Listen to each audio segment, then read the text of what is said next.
ꯃꯃꯤ ꯇꯤꯚꯤꯒꯤ ꯁꯛꯅꯥꯏꯔꯕꯁꯤꯡꯒꯤ ꯋꯥꯔꯤ ꯌꯦꯡꯕꯤꯔꯤꯕ ꯄꯨꯝꯅꯃꯛꯄꯨ ꯃꯛꯇꯗ ꯑꯅꯨꯄꯃꯥ ꯄꯨꯈ꯭ꯔꯝꯕꯝꯅ ꯏꯀꯣꯛꯅꯣꯅ ꯈꯨꯔꯨꯝꯖꯔꯤ꯫ ꯏꯔꯝꯗꯝ ꯃꯅꯤꯄꯨꯔ ꯄꯤꯛꯂꯕꯁꯨ ꯄꯤꯛꯅ ꯑꯥꯔꯇꯤꯁ ꯃꯔꯥꯡ ꯀꯥꯏꯅ ꯂꯩꯖꯕ ꯂꯝꯗꯝꯅꯤ꯫ ꯄꯣꯛꯄꯗꯒꯤ ꯌꯥꯎꯖꯔꯛꯂꯕ ꯒꯨꯟ ꯈꯛꯇꯅ ꯍꯥꯏꯕꯗꯤ ꯐꯣꯔꯃꯦꯜ ꯇ꯭ꯔꯦꯅꯤꯡ ꯌꯥꯎꯗꯅ ꯑꯌꯦꯡꯕ ꯃꯤꯌꯥꯝꯕꯨ ꯄꯦꯜꯍꯟꯕ ꯉꯝꯕ ꯑꯥꯔꯇꯤꯁꯁꯤꯡꯒꯤ ꯃꯅꯨꯡꯗ ꯁꯨꯃꯥꯡ ꯂꯤꯂꯥ ꯂꯥꯏꯐꯇꯥꯏꯝ ꯑꯆꯤꯞꯃꯦꯟꯠ ꯑꯦꯋꯥꯔꯗꯤ AK ꯕꯦꯡꯒꯣꯜ ꯑꯍꯥꯟꯕꯃꯛꯇꯗ ꯑꯣꯖꯥꯕꯨ ꯑꯩꯈꯣꯏꯒꯤ ꯁ꯭ꯇꯨꯗꯤꯑꯣꯗ ꯂꯦꯡꯕꯤꯔꯛꯄꯩꯗꯃꯛꯇ ꯌꯥꯝꯅ ꯅꯣꯛꯆꯔꯤ꯫ ꯑꯩ ꯅꯨꯡꯉꯥꯏꯕ ꯐꯣꯡꯗꯣꯛꯆꯔꯤ꯫ ꯑꯣꯖꯥ ꯑꯍꯥꯟꯕꯁꯤꯗꯤ ꯑꯩꯈꯣꯏꯒꯤ ꯑꯣꯖꯥꯅ ꯄꯤꯛꯂꯤꯉꯩ ꯃꯇꯝ ꯌꯥꯝꯅ ꯉꯜꯂꯤꯉꯩ ꯃꯇꯝꯗꯒꯤ ꯉꯁꯤ ꯐꯥꯎꯕꯗ ꯑꯣꯖꯥꯅ ꯊꯦꯡꯅꯕꯤꯔꯛꯈꯤꯕ ꯑꯋꯥ ꯅꯨꯡꯉꯥꯏꯗꯨꯒꯤ ꯃꯔꯝꯗ ꯈꯤꯇꯪ ꯍꯥꯏꯕꯤꯔꯝꯃꯨ꯫ ꯑꯩꯒꯤ ꯊꯦꯡꯅꯖꯔꯛꯄ ꯑꯦꯛꯁꯄꯤꯔꯤꯌꯦꯟꯁꯁꯤ ꯍꯥꯏꯗꯣꯛꯆꯗ꯭ꯔꯤꯉꯩ ꯃꯃꯥꯡꯗ ꯑꯩꯒꯤ ꯃꯥꯡꯗ ꯂꯦꯡꯁꯤꯟꯕꯤꯔꯤꯕ ꯑꯩꯒꯤ ꯏꯆꯥꯅꯨꯄꯤ ꯑꯃꯗꯤ ꯃꯃꯤ ꯇꯤꯚꯤꯒꯤ ꯁ꯭ꯇꯥꯐ ꯃꯌꯥꯝꯕꯨ ꯑꯍꯥꯟꯕ ꯃꯛꯇꯗ ꯏꯀꯥꯏ ꯈꯨꯝꯅꯕ ꯎꯠꯆꯔꯤ꯫ ꯁꯨꯃꯥꯡ ꯂꯤꯂꯥ ꯀꯔꯝ ꯍꯥꯏꯅ ꯁꯤꯗꯩꯁꯤꯗ ꯑꯩꯅ ꯍꯥꯏꯒꯗꯕꯅꯣ ꯍꯥꯏꯕꯗꯨꯗꯤ ꯈꯪꯖꯗ꯭ꯔꯦ꯫ ꯑꯗꯨ ꯁꯨꯃꯥꯡ ꯂꯤꯂꯥꯁꯤ ꯑꯩꯅ ꯑꯉꯥꯡ ꯑꯣꯏꯔꯤꯉꯩꯗꯒꯤ ꯈ꯭ꯋꯥꯏꯗꯒꯤ ꯍꯦꯟꯅ ꯄꯥꯝꯖꯗꯕ ꯑꯗꯨꯒꯨꯝꯕ ꯁꯤꯟꯐꯝ ꯑꯃ ꯑꯣꯏꯔꯝꯃꯦ꯫ ꯀꯔꯤꯒꯤꯅꯣ ꯍꯥꯏꯕ ꯇꯥꯔꯒꯗꯤ ꯁꯨꯃꯥꯡ ꯂꯤꯂꯥꯒꯤ ꯁꯤꯗ ꯃꯤ ꯃꯌꯥꯝꯅ ꯍꯥꯏꯅꯕ ꯑꯩꯅꯗꯤ ꯍꯥꯏꯖꯕ ꯅꯠꯇꯕ ꯑꯁ ꯂꯤꯂꯥ ꯄꯥꯔꯇꯤ ꯑꯃ ꯂꯥꯛꯑꯦ ꯑꯁ ꯍꯩꯅꯗꯕꯅ ꯑꯁꯤꯒꯨꯝꯕ ꯋꯥꯍꯩꯁꯦ ꯌꯥꯝꯅ ꯍꯥꯏꯕꯤꯔꯝꯃꯤ꯫ ꯑꯩ ꯈꯜꯂꯤ ꯀꯔꯤꯒꯤꯅꯣ ꯁꯃꯥꯖ ꯑꯃꯒꯤ ꯑꯁꯣꯏꯕ ꯑꯐꯕ ꯃꯌꯥꯝꯕꯨ ꯄꯨꯊꯣꯛꯑꯒ ꯃꯌꯥꯝꯗ ꯃꯦꯁꯦꯖ ꯄꯤꯔꯤꯕ ꯑꯗꯨꯒꯨꯝꯕ ꯀꯥꯡꯂꯨꯞ ꯑꯃꯕꯨ ꯑꯁꯨꯃꯥꯡ ꯂꯤꯂꯥ ꯄꯥꯔꯇꯤ ꯂꯥꯛꯑꯦ ꯍꯩꯅꯗꯦ ꯑꯗꯨ ꯇꯧꯕ ꯅꯨꯄꯤ ꯁꯥꯕꯤ ꯑꯗꯨ ꯇꯧꯕ ꯍꯦꯡꯉꯣ ꯑꯁ ꯍꯩꯅꯗꯦ ꯀꯥꯏꯅ ꯍꯥꯏꯕꯤꯔꯤꯁꯤ ꯀꯔꯤꯒꯤꯅꯣ ꯍꯥꯏꯕꯒꯤ ꯃꯇꯥꯡꯗ ꯑꯩ ꯌꯨꯝꯗ ꯍꯜꯂꯒ ꯋꯥꯈꯜ ꯈꯟꯕ ꯍꯧꯖꯈꯤ꯫ ꯑꯩ ꯁꯨꯃꯥꯡ ꯂꯤꯂꯥꯗꯤ ꯀꯣꯟꯅ ꯈꯣꯡꯗꯥꯖꯔꯛꯄꯅꯤ ꯍꯥꯟꯅꯗꯤ ꯑꯃ ꯊꯤꯌꯦꯇꯔ ꯔꯨꯝꯗ ꯍꯥꯟꯅ ꯈꯣꯡꯗꯥꯖꯔꯤ ꯑꯉꯥꯡ ꯑꯣꯏꯔꯤꯉꯩꯗꯒꯤ ꯍꯥꯏꯖꯕ ꯇꯥꯔꯦ꯫ ꯃꯗꯨꯗ ꯑꯩꯈꯣꯏꯒꯤ ꯄꯥꯎꯅꯥ ꯕꯖꯥꯔꯗ ꯑꯩꯈꯣꯏꯒꯤ ꯃꯇꯝꯗꯨꯗ ꯑꯩꯈꯣꯏꯒꯤ ꯁꯪꯁꯊꯥꯟ ꯑꯝꯇ ꯂꯩꯔꯝꯗꯦ꯫ ꯑꯗꯣ ꯑꯩꯈꯣꯏꯒꯤ ꯄꯥꯎꯅꯥ ꯕꯖꯥꯔꯗ ꯗꯨꯀꯥꯟ ꯐꯝꯕ ꯍꯥꯏꯇꯥꯔꯦ꯫ ꯍꯧꯖꯤꯛꯃꯛꯇꯤ ꯂꯩꯈꯤꯗ꯭ꯔꯦ ꯂꯥꯏ ꯑꯣꯏꯈ꯭ꯔꯦ꯫ ꯑꯩꯈꯣꯏꯒꯤ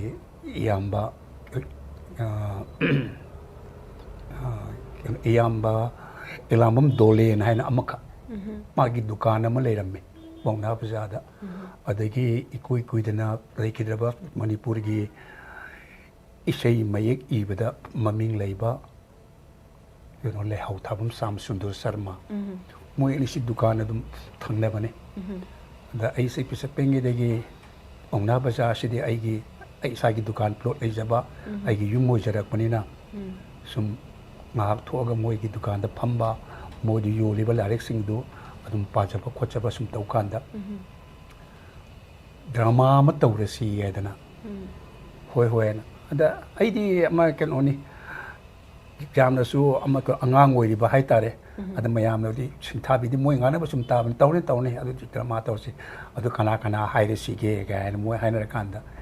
ꯍꯥꯟꯅ ꯃꯤꯡ ꯑꯃ ꯊꯣꯜꯂꯦ ꯏꯝꯐꯥꯜ ꯗ꯭ꯔꯃꯥꯇꯤꯛ ꯌꯨꯅꯤꯌꯟ ꯍꯥꯏꯅ꯫ ꯑꯗꯨꯗ ꯑꯩꯈꯣꯏꯒꯤ ꯏꯆꯦ ꯆꯟꯗ꯭ꯔꯁꯈꯤ ꯃꯇꯝꯁꯦ ꯑꯣꯖꯥꯅ ꯆꯍꯤ ꯀꯌꯥꯃꯨꯛ ꯁꯨꯔꯛꯄꯒꯤ ꯑꯗꯨꯋꯥꯏꯗ ꯑꯣꯏꯗꯣꯏꯅꯣ? ꯑꯩ ꯆꯍꯤ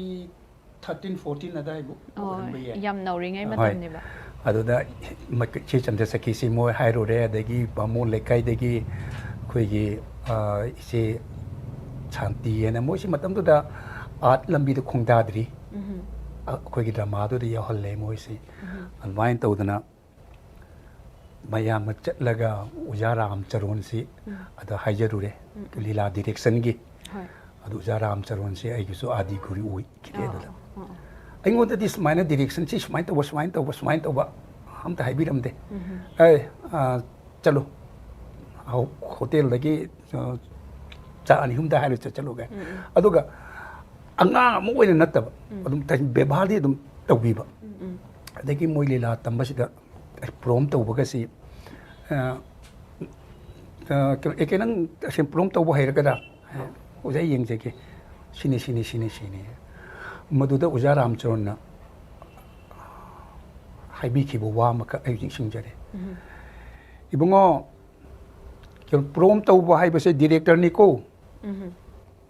second director ni adon prom to ba hai ga dilila hai ga dabani hai bo wai se ai nga si phone sing jari uja adon hai biram se ai prom to jare adum to ri last to no pha do uja ram chon lak ta ba kan da atai da hai di ada hangu ada pham yang ngang si da hangu ma to ram be acting do combine wai to bu no na da ai na phok hau la ga si ni si mas main to ni adi khut main ting thok bani adi mid main tham bani ga na hai kan da yani nang han ಅದು ಲೂಕೋ ಪುನಿ ಲೂಕೋ ಈ ಬಸಿದೆ the ಮೋದದಿ ಕರಂಬ pot ಪಿನಿ ಹೇಗೇನೆ some ಥಿಕಾ ಲೈ ಲೈ ಲೈ ಅದು postman ಅಮ್ಕಲೆ ಅದು postman ಸಾ ಅದು ಮಾ ಯam junior ಅದು ದಿ ಯಾನಿ ಮೇಕಪ್ ನ ಯಾನಿ Hena ತವರಗ I postman saw M the ಉಟ್ ಲಿ ಲಾಸ್ ಎಂ ದಿ ಉಟ್ ಪದ ಯಾಮ್ ನುಂಗಾಯಿ ಬ ಮಕನ ಉಜಾ ರಾಮ್ ಚರಣ ಮಾನ ಇಜಬಲಿ ಲಾನಿ ನಾ ತಿಲಾ ಶಕ್ತಂ ಲಾಂಗಿ ಬ ಅದು adagi lila si da minai gi saktam da AK Bengal gai lau thupi magi minai sto tu minai si pandi ya dram gai kale adagi matung ta ma lila si iba amasung direction ram charon gai na to ai yam ngai je de ba minai sa ba ai yen adagi di admain ta re du chum to karam lila se ja karam ba lila na lila maming do zagi gi lila do ta khuba khunam ಅದು ಉತ್ಕರೆ ಅದಕ್ಕೆ ಈ ಲೈಬಕ್ ಥೀಬನ ಇಯಾಮ ದೋಲಿನ್ಸಿ ಮನುಂಗ್ ಮತಂ ಚಾದನ ಲೈಖಿದ್ರೆ ಅದಕ್ಕೆ ಅಖೋಗಿ ಪಾರ್ಟಿದು ಅದುಗೆ ಲೀಲಾ ಅದು ಉತ್ಪದಗೆ ಅಖೋಯ್ Attai Leela ಅಮ ಉತ್ಪ ngam ಅದಕ್ಕೆ ಸುಮ್ ತವರಾಗ ಐನ ಮುಥೆತೆ ಯಾವಜರಕ್ ಪಸಿನ ಮಮ್ಮ ಕೆನೋಗಿ ಸಂಘಾಯಿ ಬ್ರೂಗಿ ಅಖೋಯ್ ಲೈಖಿದ್ರೆಬ ಐಬ ಮಮಿಂಗ್ yam ಲೈಬ topam ibom chana lingkhat piramba ke youth dramatic union naina maduda ai gi marup khaidem phule naina khoi gi lamja pasuram de sp ga saba khoi gi drama gi de maming yam leiba khoi pabung khaidem diben gi machanu pas si ga sum taw ga sum khoi pongna ba ja da toina una ba si da es bengal drama am yaw sai drama yaw ri hen kaidano mako sangai brudani pamdi pame koi andi ya de kamai tawne na lo na chele khoi se matam do da cycle to ma chane ozana lila yawbirak pase family dagi support phangbirak tabra ai phangde adoga ai ma gi di ta lo na phange adagi drama si tame drama tambagi drama utkadabu numit se daina phayom pumyat ka sui lona lausulagam thamme adagi akoi ai bu pokpa hanse ma si ai drama yaure se khara khangba jani aduna akoi gi hek ken awang tangbada usiki tokpam ipom sa se gi kemayam ba tokpam bijoena koi gi tai lai yek pani an mai dukan sida koi si pulle dum atu le lai mam tana kan ma si ngasi di bijoi phu tare na chain pare le de aisu makha kum thar e dolan dagi anang kadai dano ai ka shunti chang nang si thok pa yaro chang asom dana ai manaba ma yam duna kai sapat tu ring wang badagi law ne thenge ne kauri sum da di akoi bajin mamang pham le ramina aina dagi phayong bu punya si ada lang thakra kan da ai pani ngom tor ko ta namun tur ni sing khat theli matam do adu lan tho chile drama yaw re ada admain to na wan kaure ahan ba drama sina lei khidra bo ja chung tham ts kuman iba koi chana me kolu ye khai gi wari ni adu kun mingam di thon bani but I forgot the name adu ming du kok thore adu ai ngona yam ngai jaba makak na kui khabrila ate te ngarang na sana kibrila gi di loina kun dialogue si loina kautoki adubu ai gi first in my life hai tare jamna kena full length koi be drama da chin ani khakni chin ani si character tongan le amana khomi lan mi ma sai amana khoi gi khongnang thabagi magi manai tung in ba mai chu ama sai kuningomam akongai na amaduna khoi gi na ning thong na chatlu hai na สันตุเลยบุคคลธรรมสิยาตบุคคลบุมาใส่แต่กี้ซุ่มตรกปตุนะซุ่มตรกปตุนะไอ้สิมาทั้งกีแต่ดีเมนปาดมาปังฮีโร่มาค่ะอีลาดูดีฮีโร่อันนี้ก็ใส่กี้มาคุบาคุณมาคุ้มกันเลยอุจกี้มาแค่นกี้ชนะไม่คนรู้ใครบ้างกี้อันนี้มิงดูดีใส่เนี่ยเขาดิชิงจะได้ให้ดูอันนี้ละอันนี้อุจกี้ชนะไม่คนรู้ใครบ้างโน้จันตั้งปีที่เสสิลิลามามีสิกองถูกปีกระยะสู้จานะยามนั่งลิงไงมาตั้งแต่ตัวกี่ปีลิลาโอ้ยบันนี้นะอ่างสู้โอ้ยดีบันนี้นะนิ่งช่างบีระก็ดีมาเต็มตั้งทำบีระโมจ้ะดิลาดูแต่สู้อามาแค่โน่นี่ได้ลูกอามาคัตติงางงี้สิอ๋ออะดูไอซิแค่โน่นี่มวยยี่มาก็รามันดีธรรมะเสสุงยาดบ้าอะดูกี่มิตรนิ่งทุ่งสินะพาแล้วก็ปูระกันน้ำนะธรรมะดีธรรมะจัดลูกายนะหายไปกี่มาตั้งสิดาไอ้งางบัดได้ลูกนี่อะดูรับยาให้สิอ๋อ1973ได้กี่ได้ลูกนี่ไอ้สิพาเรขุดปุ่นแล้วก็ปุ่นเลยกันไม่ทราบข้ากี่อุดนังนะโซไม่ใจของนางทาบูมังหันเหอินเชนบุษายเฮ้ยขังเจ้าให้มีอันมาจ้านังกูมันมังหันบังอัมบาไม่ใจของนางทาบุนเตยาสุดจ้าอีสานได้ตู้จุงบอมเผาอยู่สังอี Thank you acting อามาดีได้ลกสิตาเจรกะยังเจรกะยามคุยเรื่องบางทีมาตุ้งโดนจานะตุกิมาติกพัฒนางั้นสิกิได้ลกสิต้องบีรักภาษาให้ดีคุยดีท่าจะไปวางมาได้เลยเจอเรื่องนี้จ้ะสิไอ้นี่สุดท้ายจะได้เป็นสิ่งที่มาfirst dialogue เนี่ยอินลีลาปุ่งอินติเกตเพลย์กับติเกตกับยูแล้วก็ชานะคิดว่าดราม่าเมื่อกี้ดูกี่ dialogue เนี่ยสิกี่ dialogue สิเดียI will never forget my life ไอ้สิ่งที่สุ่งข้าวเก่าเลยด้วยแต่กี่อันโอ้โนบะมิงยามนะมายามนุ่งสีกิบลีลามายาม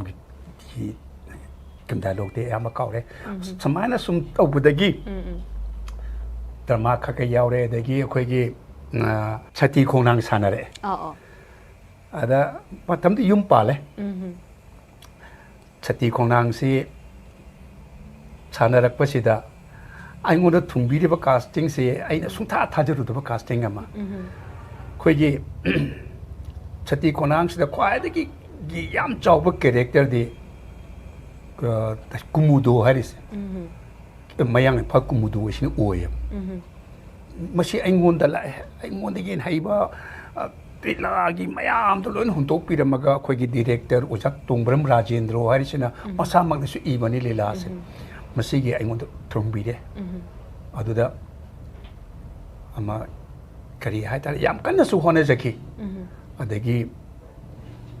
อะดูลีลาดูมุอุจจคิมาทำได้ยามนะกัน success โอ้ยกี้กระบะ effort ทัดได้บีกี่จ้ะมาสิไอ้ยุ่มดลาก็พอไอ้ฉันได้คุยกับมาเก็บโมราก็พอมากมาดูดะยามกันนะหัวนี่สักทียามกันนะหัวนี่สักทีอะดูตาบังกำเดอะดูบุโน้องบดีมาเกี่ยวกับอิสโอร์กีกิริปาเด็กกี้ขนาดนั้นมาเกี่ยวกับโอจามกับทบีเรไอ้กิจมักตะไอ้เมื่อดูนิ่งเชิงบุตรมีเต็มปีตาเกตเอาไอ้ยุ่งที่ศึกษาตัวงาต้องปวดทาริงไงสิดาแค่สัมผัสกี้คุยกี้ยุ่งกี้ตุเรียนวางมาดะทรีจรีออฟฟิศก็เลยทำเมย์คุยกี้ไอ้มวยรังกี้ดูดะอะดูกี้ออฟฟิศมามั่งดูดะยาแกนั่นเราผมสุ่มตายไปสินั่งดิพาแล้ววันนี้ก็ไงนะไอ้ตุกันน่ะนู่นนี่อะดูอาศัยกี้ไอ้น่ะตาบังกำนี่คิดแต่ประชูสติคนนางกิดะยามนะชินเจ้าไปแบบคุลิงปังกันบ้าอามากิมาชานุปานเองสาวตัวดูดะสักแต่ขันก็นุกไปสิแกให้จะเดียบไอ้ยิ่งแต่มาดูตาหน้าพวกนั้นยังไหวอะแต่ว่าจะแกส่งวางมาแต่แกไอ้ตุ้มเหลงงี้สิฮ่าฮ่าฮ่าแกนุกไปสิไอ้น่ะปามคุณนุกอำขยาวกิมันได้สิตุ้มไม่อยากพุกเขาก็เลยไอ้เซลิบลุงกีดูก็ต่อก็สัมผัสมาตั้งแต่หัวจิกี้แต่สิ่งระยำรัสโอยดิบสมานโอยดิไอ้กันเจลิก็สัมผัสทงลานตัวเองดูก็ตันตัวเองคุยยุ่งแหกมันนิ่งเดินอาจจะมีตระมรีมังงาบุปุลละเมบอาจจะยิงตัวนูกตัวเมียมได้เลยไหมไอ้ก็น่ารู้สิลาวกีดูว่ายิงกันนุปามกับพัมมกับมาคุตะทวีกับป้ายนะมาตัวลำบีกีมาก็เงาบลีสิ mana tawbe acting si ai thamoi di yei giba it struck my heart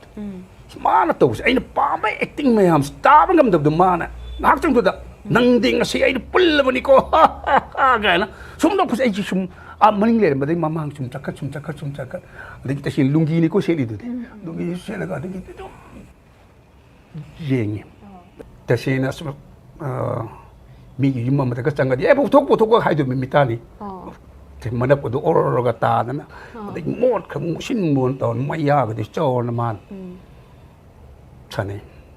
đó ai nó bám bị tiếng đó man tao bị cái ai sẽ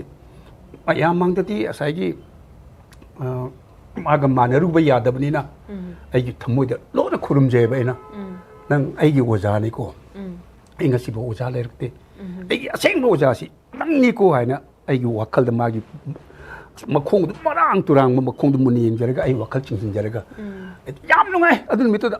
yam luôn ngay yếm thal đấy ở đây cái hàng cái đồ này sai ngay xí cái ta đấy người cái làm chẳng cần oga tao là pham mà ai say anh suy vấn thâu cũng là ba binod cái mà cái mà pari ni mấy ang cái pari cái chú bara cái hồi nãy giờ đấy ở đây cái sai cái ta mà ngâm được acting đó nó pop ta đấy ở đây cái one song tăng ta rồi đó na tăng ta rồi đó na aduga ai aina ngang du da du ko ma ngang bi ai di sai gi ma gi acting adagi ma gi soul ching khap ka dum oi nu ujo bai ta soul go ching khala ka thadarak pa ko acting ai am se sur da ai am loi le ham aduni mi tu da ai khang jare ma gi sur khusana adagi ai gi aseng ba uja ma phang jare na adagi aduni mi te ki di ma se ai gi lai bak thi ba ga am kan u gi tre ada ina khan se es isona ma se ai gi damak ta oza asing bo uzama ison pibirak mani ko ai gena adadi ki di drama sum sanar pa mayam sida I never look back ai tung hana sung yeng tre si ozana theater to bi ngai matam ni mani adagi di kui ne lepe we le kai da chat le si namunda hausi ga law na khot na tawe adagi ai gi yung ki he am awang thang di keno ni manipuri chaite parishad se asi le re si ge thang na bada cheba medical store na ama le ram me madu da ai mana ma khak le me ibu tom bi na ad mana ai si am thi ba ja ne ad no ma khak ai na kan nam won da khausi ga law ru ga chum da halak ba da ai ngota da ai sum si dam par wa si to da gi smart ni eke asmi khudi ai nang hangi mi ne nang si am tu udi ni adu ngasi dang tera cái năng anh hàng như đó, ấy cái gì đó đi lao party mà anh là bả tham men hết, ada mỗi lila cái gì ta si uja lấy thế, ada anh là mỗi đó hai bên này si đó đi kiểu drama giàu bả malay, ada mà mình si câu bên này ada nuôi khá cái maga tata nào vậy, ada mỗi năm ta hàng bi hai bi vậy, cái đó chúng ta hàng lila vậy, nát thấy cha đó vậy, ada năng anh mai yang, am thấy yang bi vậy, ada sa chẳng bi đó vậy, đấy gì changi mana ai cái tin bom baru ni man kan hai bu changi adura mu mi am tum le me mu lian pi cha bi ka se ma sam mana gi pha ra kan mam mai gi du sai gi kulila chalu ba gi sa ta be la khang de ma mai le kai ka na adagi nu pa me am du gi ong du as ta ti cha ta ba nang sum pa ti ba hai si ka ri gi no na as ko nga ko na ma si par ba chang khara ga asai mu lila party me am du mur mai mo chona gi अरे अमसी foot के तक ले छिंगरगा फाने संग दुस मान थोक रे मासे थोकरगा दि उजा चंगबि वन मोय म्याम जे ओय हगले अदगी दि ai sino sum tok kim da phamal le moina uja gan tawena kari nu tau tu si kari ai oi tau kan sai gi pha chakip du phat hale ai di khang de moi chali du kari gi noina ade ko na de ke no mu oi ram map sai ojani aduni si tawena adagi di chana ba kasi yu maga pu adagi di ai mana sina hai khot na khat ka adagi ai noi la dun ti yenge hai kan moi myam je hagol gi acting tawe acting taw kan sida amana morom ma kanong mai pare ka sma hands up kan sma nga taw ba ko ai ka acting mu si cancer paragan take to hikari ki no ka adagi nupi sabi ma thole adu taw yare to noi do yare ไอ้ขนาด direction ปีไอ้คุยลีลาอีบนุภาสินปีบันคบปนเนี่ยนะಅದು ಪರೆ ಪರೆ ಅದು ಲೀಲಾ ತೌಸಿಯಾದಿ ಚಿಂತುಕ್ಸಿಕೋ ಆಯನ I ಕೌದ್ರಿ ಬೇಮ ಮದು ಮೊಯ್ಲಾ party ಮಮ್ಮಿದು ಕೆ melody artist union ಹೈ ಥೌಬಾಲ್ ಖುನೌದಗಿ ಮಕನ ಅಯಾಂಬೋ ಎಂತವೆ ಮಿ ಹುಮಿಲೆಗ ಮೊಯ್ ಡಿರೆಕ್ಷನ್ ಸಿ ಹೌವೆ ಡಿರೆಕ್ಷನ್ ಸಿ ಸುಮ್ ಹೌರ್ ಮತುಂದ ಇಲ್ಲ ಯೋಗ್ಯತೆ ಕೋ ಸುಮಂಗ್ ಲಾಸೆ ಅದೈದೆ ಸುಮ್ ಹೌರ್ ಮತುಂಗ್ ಸಿದ moi si de la tamingi manung sa ka bato na mala mo si at bato moi law sel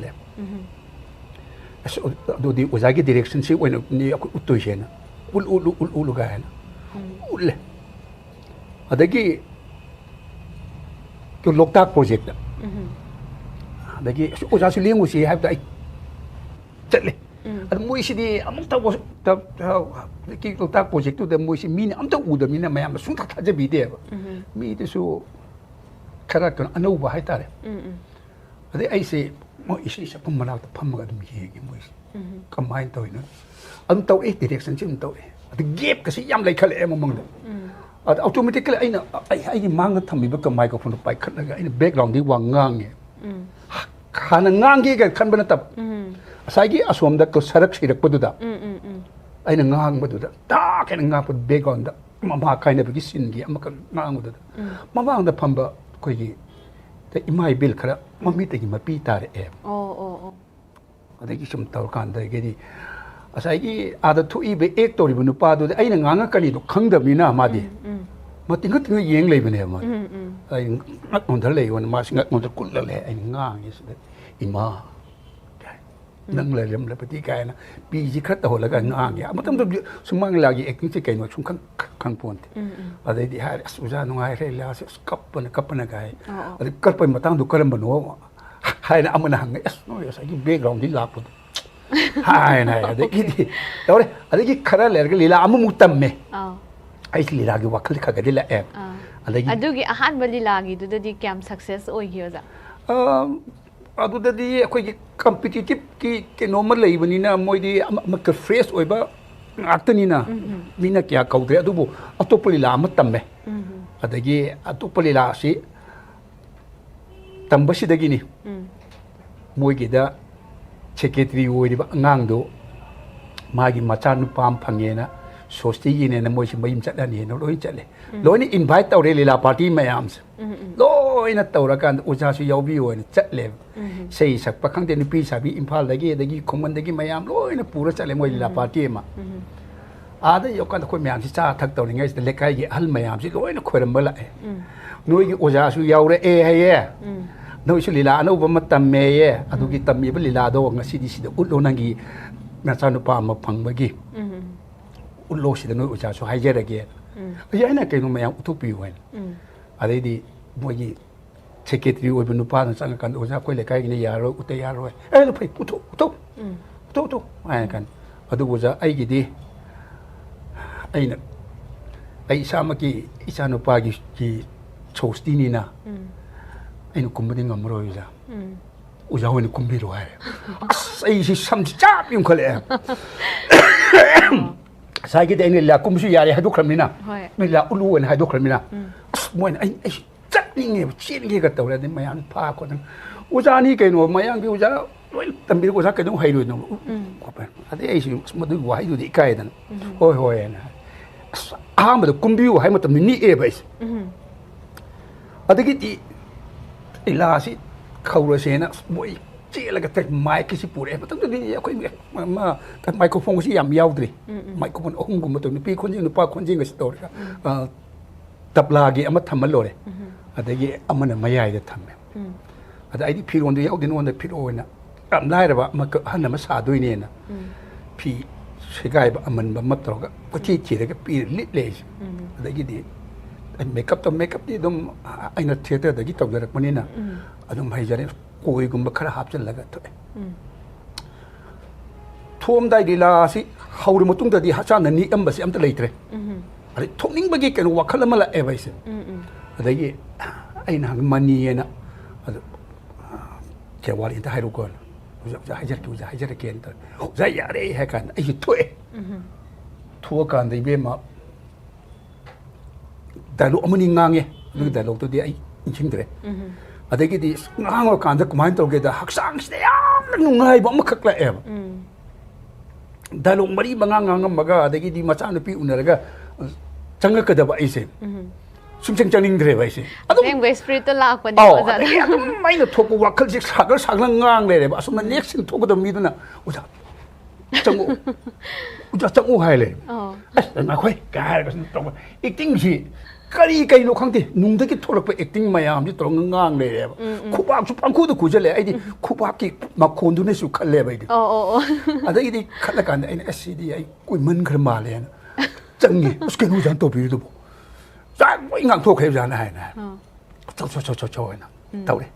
อันมานะไอ้กี่ปุ่นสีอาหารไปลีลาเสดูไอ้กี่하디 토건이 하면도 좀 타타즈다나 좀 타타즈다 봐 suddenly 오이바 모멘트니와 야 무슨 농아이 본 모멘트 남 오이키바 아데기디 모이길라세 아묵라 에숨타 막바데기디 1981 82 역설에 아데기디 아이 릴라 디렉션 숨 카가 피락바도다 하나기 맘밍 레이버 릴라 파티 크라소 아이기디 임시 ông bà già ni là office ngắt ni do, ada nanda walam strip ko thakpat sum chapade mayam khangna dana, ujawo akoi gi sida sin nungai ta khale si matang da haina, adum khaga chem tok pire, aduga, ausi la kumbiu hare ni, adu su ada pu ni, ai ha cho champu lo ra kana kiloktak project da, adu cho champu gi su ai part pha bana te, imam pu gi su ubri la su na te, adu nam na kuman bire moina, adai almaina sum kum khiduna di la mapung pa ba mi na masak khang ba dolam oiriba Impal Jatra Association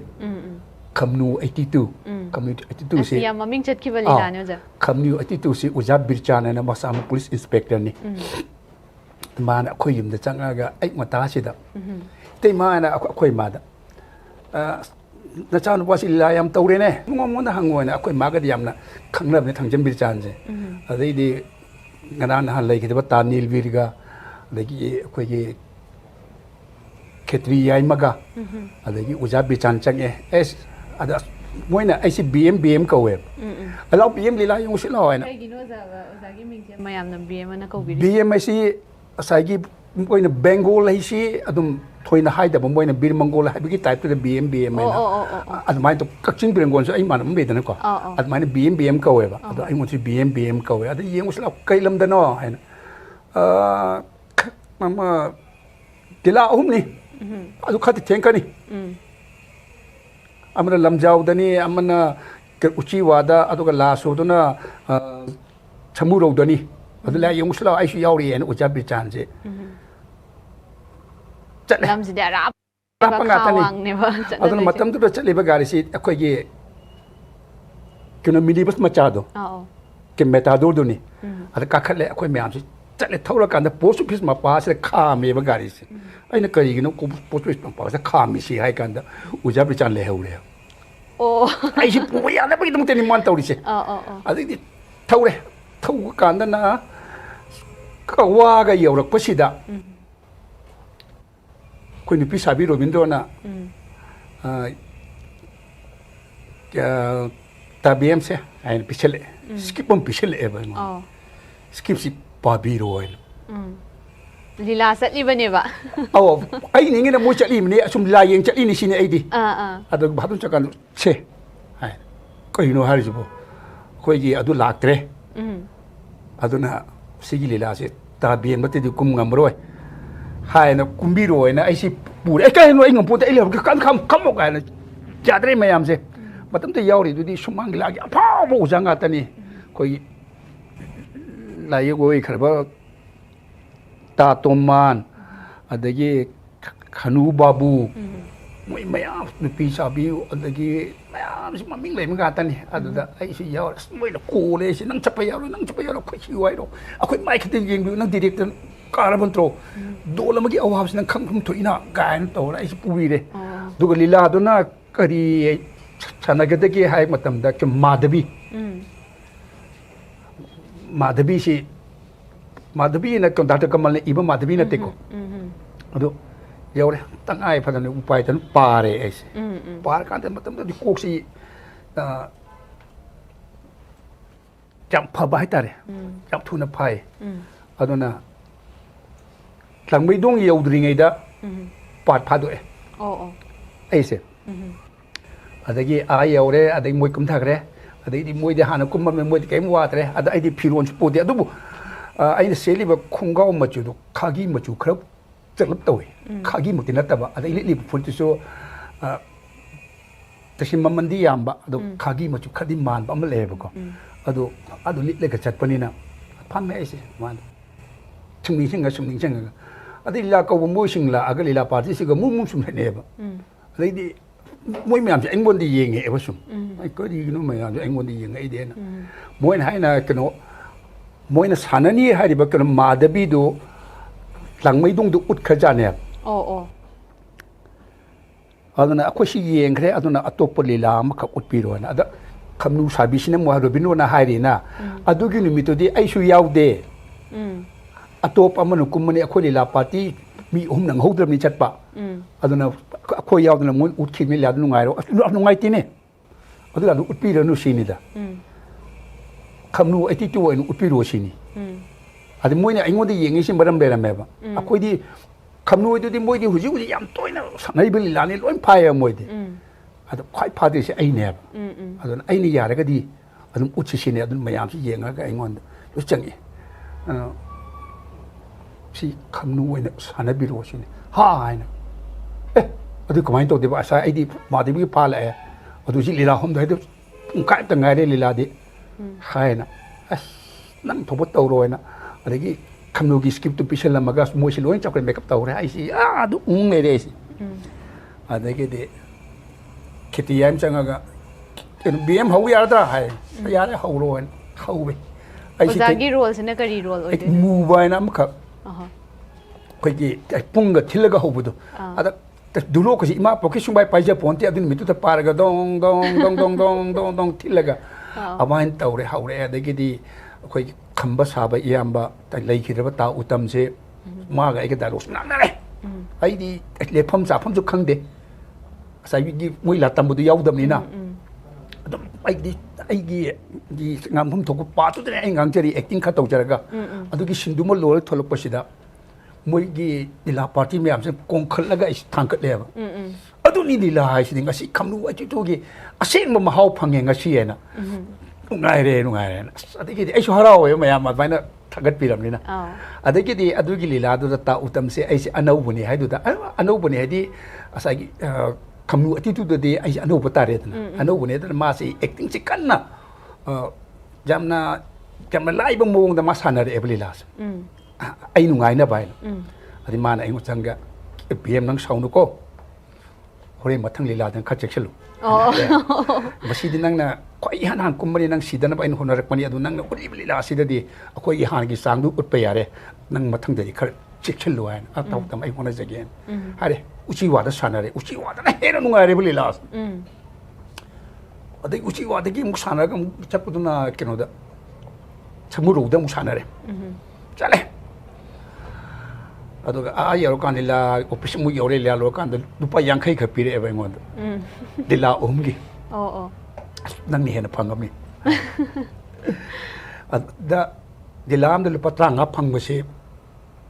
matam du yam phangabane haba ndagi lupa tranga du na moina second time khamnu 82 se adu lila yam chakpu da asai moi ret kha wang ba hai tare adu na mi am lupa tranga thungne ada aigidi upa manga hen happy bai tare adun tawra degidi khengno nga laga su adu lei ko lila hum de ko heng chuan har ka ingam roi ta awan to na sum yawre moida adagi 82 83 da chanami koru ye khabi du da ujab bichan i ba kairin kai jaw chan ba haidu da tasin guru macha na am ka param pire moin ila si lor kan da bhabo mayam na especially koigi deshabi macha side tagi guru macha na aise dum chale adigi next ta aigi ma sona pibi ra pa haiga tra keno มณีปุรสินบัตุงนะมายามนะไอ้บุแต่เช่นยามนุสิบิคิบลีลาก็เลยกังทำบาลทบาโตเนี่ยนะสิดาดีอาจารย์เราบีกี่เป็นโรลเสกรีสิดาไอ้อาร์มีชิวองค์ขักษาเจอดีลีลาเฮกเขาบุดิ้งในลีลาลอยบอกสิแต่ไม่เจริญดาลกอัมตังงังเตฮินดีอังกฤษงัดนั่นเองเอาละฮินดีนะไอ้ยามบอกว่าเนี่ยตัววิอุจารบิจารณ์อีบิรักมาทำด้นะ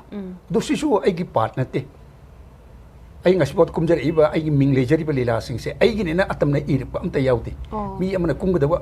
ดูดามาคุ้มมึงงมวยฮะไม่ได้ไอ้งวดเด็กทางเด็กปกุมบะอัลมานะสวยนะพะคุณบัตรเคลิสิอดูนี่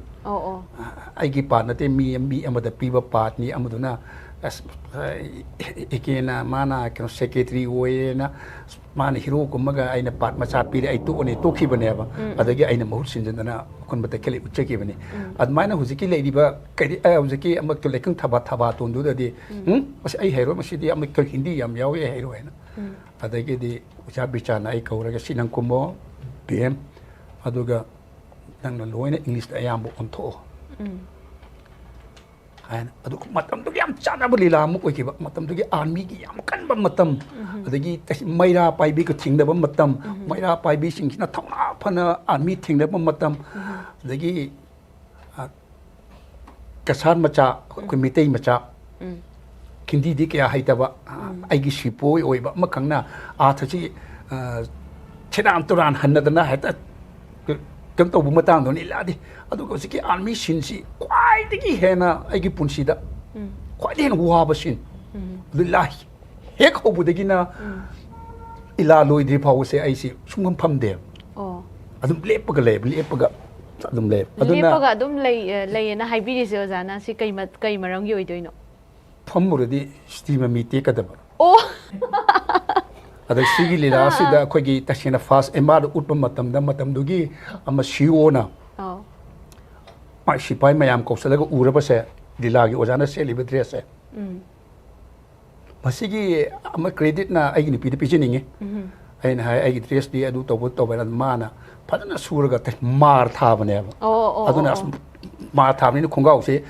adum karim te yaw na cha ting lei gi ba do ting lei ba aduna ngo ma ko shelu raga adagi shet ko lok thu yang wa ya ma gi ma tham kan sai pham ba ya dam ni na amana shet laga dum lep lei bane adagi musigi lila sida sigi lila sigi dialogue ningsing bi raga di matem tang khodo tam biram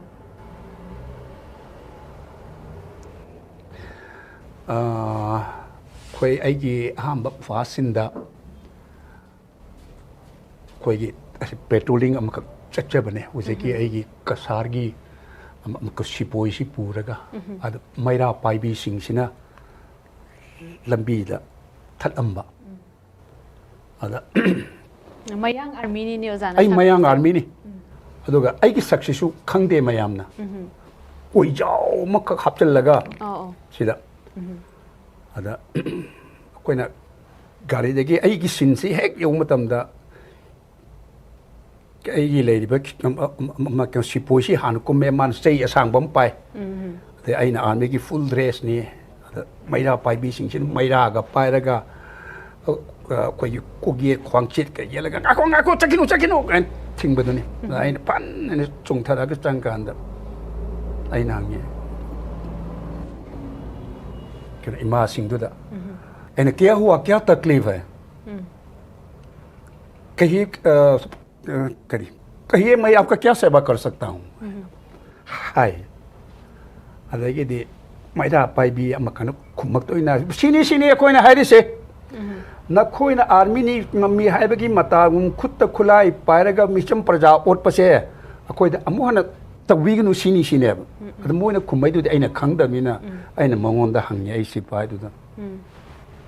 ए क्या बोल रहा है अदगी अमदुदी खिंदी याम हाइबसुन तना मान अफाउ साब मीने अदगी मान खुमैना sir माजी ने कहती है उसका बेटा हथियार है बोला गायना साई माई मचन बन मई पाए के न चली ने आई मोगी एक्टिंग मयाम तो द ऐसे खंगदना आई फट इन तो कांद आद मीन ख चट यारे द आई न लावे ओए कौन जा रहा है उसको रुको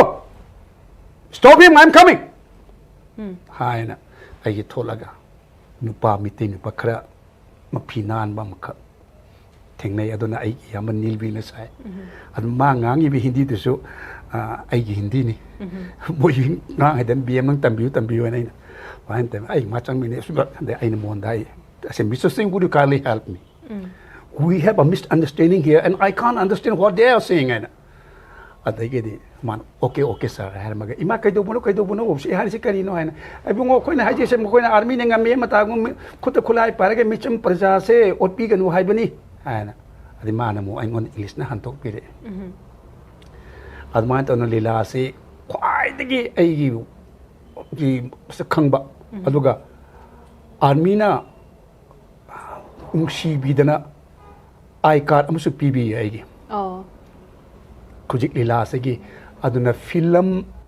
drama reporter hairaga I card am PB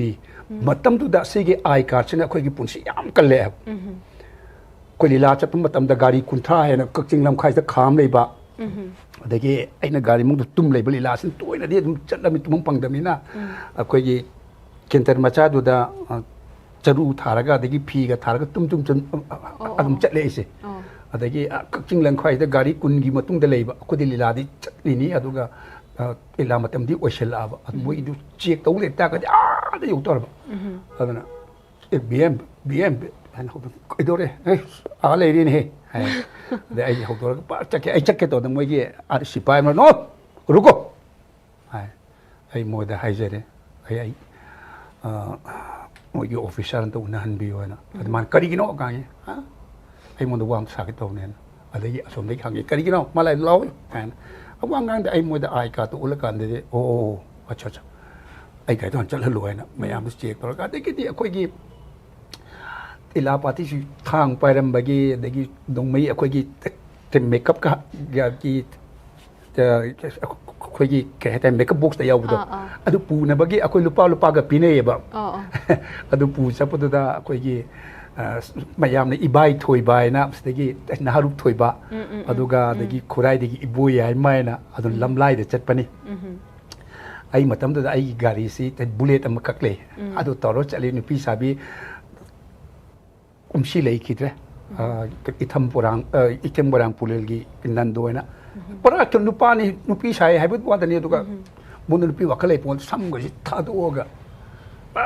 dung mai tharok si ama lamlai thong yau dum dai sida thong mayai sida moi army mayam le me tagi moi gi army officer do haupi in le ga le me gai mu tholo ga ai as mu thapalai di se na utle mon adai ma dak yang acha jaw ai check it up kan ji sumna kan gi khongban oi kari oi tulin khongban do da moi ani pulle le me ma sawan to thori to ga ada nyama kimna harup thoi bana makha di sar ai kau re ai gari he lai on chali kan mu ani pulle re me ai de sia chu ai gi mi ni kari no moi pulle se na hai kan yes kari ma hai do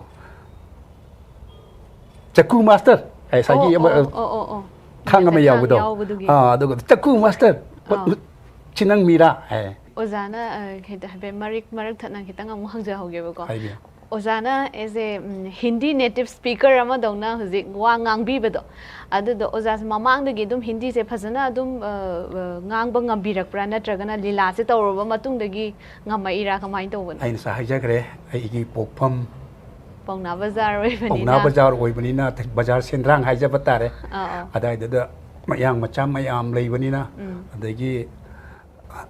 akoina tamakpa school ga hatare ko ada ayam mayang mayam ka sum lone rakpani na khujita bu stroke to gi bagi ko duga wangang da pan gi bagi kharabu ngamdare aina Mumbai da madam lecturing da ada sum dharma gi oi ba mi sing yam thengna je ada moi ga wari sabada moina bible ga pir Bible du pa ngam kadra gaina aina brang pa kanda Mumbai da lei moi ne ikai re ha ba aduga moi ikai ha na ti na ta Mumbai mas ama ko di hoi to da bos moi di adagi kena South Indian dagi Kerala dagi ati lak bagawa di lak pusing je moi di yam week koi ba koi ye Hindi sing ngang ba adagi ta ngang ba hei tar ga su ta sim pa ba thok ta ble aduna moi mamang da akhoi ni Hindi ngang su poi si yam nga e adagi di akhoi si no ni ga si moi tha tha je da bu kum ko man yam to bi aduna Hindi si di ai di ai ni pongna ba ja da le je rak pa chau je rak pani na aigi sa singsu aingon di hena fajana ngangi aduga almaina oiki aduga lekang thaba don thanai matam dana maya nai na si army aseng mane moina wai bo mani lila ge na adugi matam da su army moigi midyeng du da duki matik army magi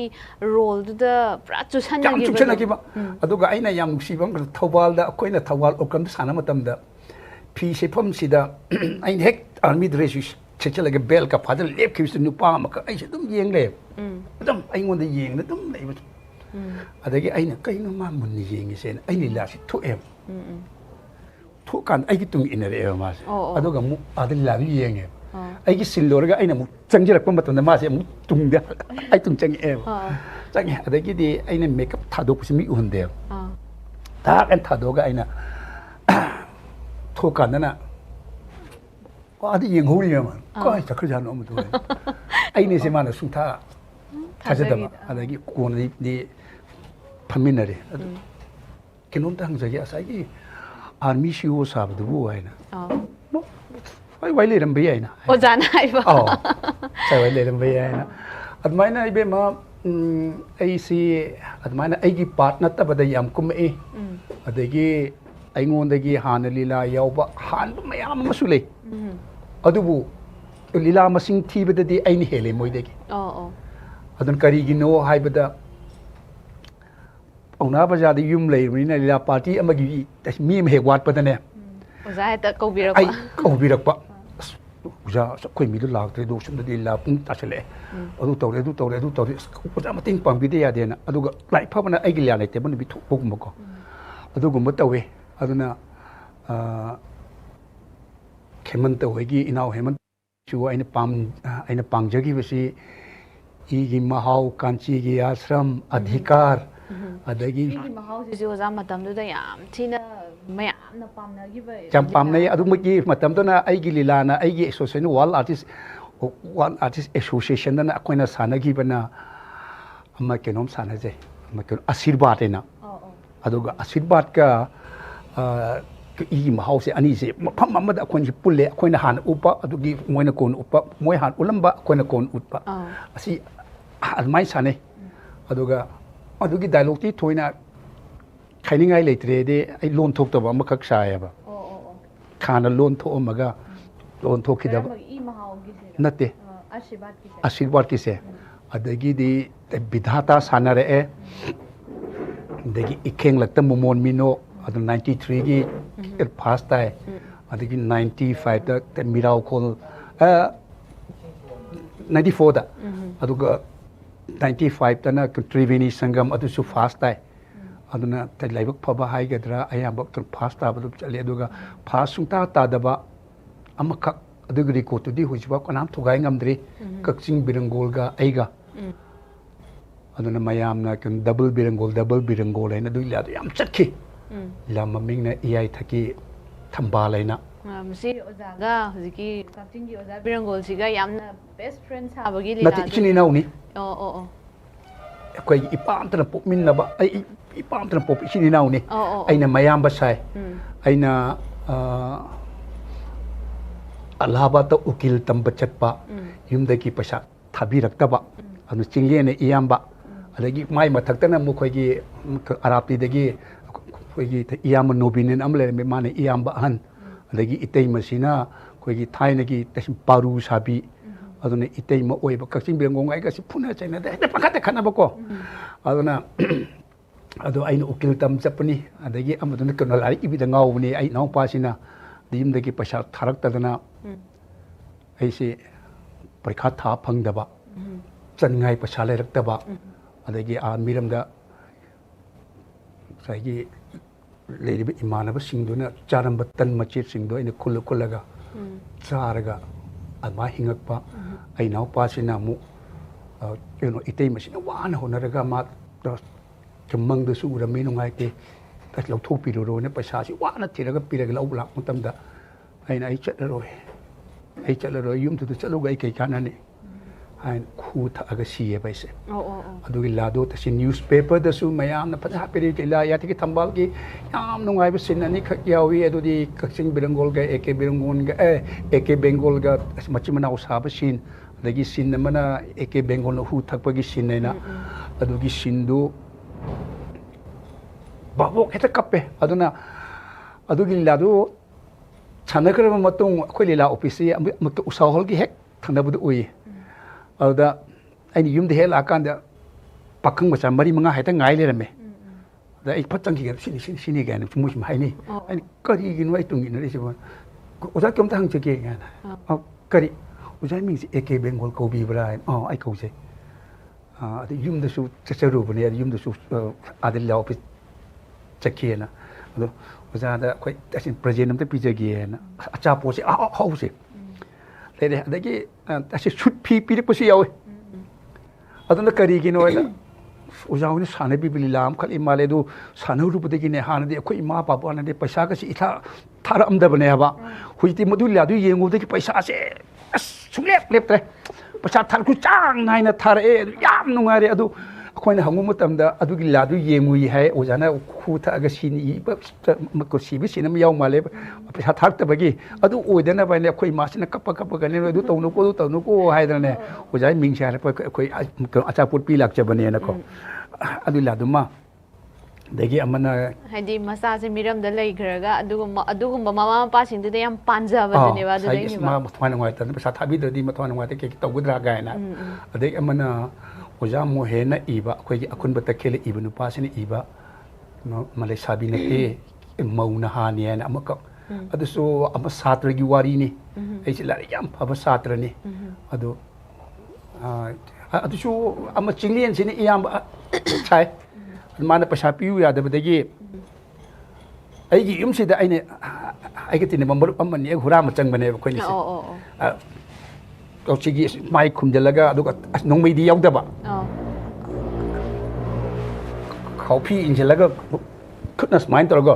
ꯈꯣꯡꯒꯗ ꯅꯣꯏ ꯄꯩꯁꯥ ꯄꯤꯌꯨ ꯀꯥꯏꯅ ꯇꯧꯔ ꯑꯩꯈꯣꯏꯁꯦ ꯉꯁꯥꯏꯒꯤ ꯑꯣꯖꯥ dialogue ꯃꯇꯦꯛ ꯑꯃꯇꯪ ꯊꯝꯕꯤꯔꯝꯃꯣ ꯑꯗꯨꯒꯤꯗꯨꯗꯤ ꯑꯩ ꯗꯥꯏꯂꯣꯛ ꯀꯥꯎꯔꯦ ꯑꯗꯨꯒ ꯇꯁꯦꯡ ꯉꯥꯎꯕꯒꯤꯗꯅꯦ ꯑꯩꯅ ꯂꯥꯎꯕ ꯑꯃꯈꯛ ꯌꯥꯎꯏ ꯃꯗꯨꯗꯤ ꯍꯧꯖꯤꯛꯀꯥꯟꯒꯤ ꯃꯃꯥ ꯃꯄꯥ ꯑꯣꯏꯕꯁꯤꯡꯗꯁꯨ ꯑꯁꯤꯅ ꯃꯦꯁꯦꯖ ꯑꯃ ꯌꯥꯝꯅ ꯆꯥꯎꯅ ꯄꯤꯕꯅꯤ ꯈꯜꯂꯤ ꯌꯥꯝ ꯃꯇꯦꯛꯅꯤ ꯑꯗꯨꯗꯤ ꯑꯩ ꯂꯥꯎꯖꯒꯦ ꯑꯩꯁꯤ ꯄꯔꯤꯈꯥ ꯊꯥꯈꯤꯗ꯭ꯔꯦ ꯖꯦꯜ ꯂꯩꯔꯨꯕꯗꯒꯤ ꯖꯦꯜꯗꯒꯤ ꯊꯥꯗꯣꯔꯛꯑꯦ ꯑꯩꯁꯤ ꯂꯥꯏꯔꯤꯛ ꯐꯕꯒꯤ ꯑꯗꯨ ꯇꯧꯕꯅꯤ ꯃꯥꯃꯛꯀꯤ ꯃꯌꯨꯝꯗ ꯍꯨꯔꯥꯟꯕ ꯆꯪꯉꯨꯕꯅꯤ ꯃꯌꯥꯝꯕ ꯍꯣꯏ ꯃꯣꯏ ꯃꯌꯥꯝꯅ ꯐꯨꯗꯅ ꯃꯥꯁꯤ ꯖꯦꯜ ꯂꯩꯔꯨꯔꯦ ꯑꯗꯒꯤ ꯑꯩꯒꯤ ꯋꯥꯔꯤ ꯇꯥꯔꯒ ꯖꯦꯂꯔꯗ ꯊꯥꯗꯣꯛꯄꯤꯔꯦ ꯊꯣꯛꯂꯛꯀꯥꯟꯗ ꯑꯩ ꯄꯔꯤꯈꯥꯅꯤ ꯀꯥꯏꯅ ꯋꯥꯈꯜꯗ ꯉꯥꯎꯖꯕꯅꯦꯕ ꯑꯩ ꯄꯔꯤꯈꯥꯗ ꯃꯣꯏ ꯑꯗꯨꯗ ꯑꯩꯅ ꯊꯦꯡꯅꯕ ꯑꯩꯅ ꯂꯝꯗꯨꯗ ꯑꯩꯈꯣꯏꯅ ꯁꯥꯟꯅꯕ ꯃꯐꯝꯗꯨ ꯂꯥꯏꯔꯤꯛ ꯑꯃ ꯄꯤꯌꯨ ꯍꯥꯏ ꯑꯩꯅ ꯅꯣꯏ ꯇꯁꯦꯡ ꯏꯪꯂꯤꯁꯀꯤ ꯂꯥꯏꯔꯤꯛ ꯃꯈꯥ ꯊꯥꯕ ꯑꯝꯇ ꯄꯤꯕꯤꯌꯨꯀꯣ ꯍꯥꯏꯅ ꯑꯗꯨꯗ ꯀꯩꯅꯣ ꯑꯦꯜꯖꯕ꯭ꯔꯥꯒ ꯄꯤꯔꯛꯄ ꯌꯥꯎꯏ ꯑꯦꯜꯖꯕ꯭ꯔꯥꯗꯤ ꯄꯥꯔꯒ ꯇꯁꯦꯡ ꯀꯞꯄꯗꯤ ꯌꯥꯗꯕꯅꯤꯅꯀꯣ ꯑꯦꯔꯤꯃꯦꯇꯤꯛꯀꯨꯝꯕ ꯄꯤꯔꯛꯑꯦ ꯃꯗꯨꯗ ꯑꯩꯅ ꯋꯥꯈꯜ ꯈꯔ ꯁꯥꯖꯜꯂꯒ ꯑꯩꯅ smile away your blue and let the sun's come shining ꯕ꯭ꯂू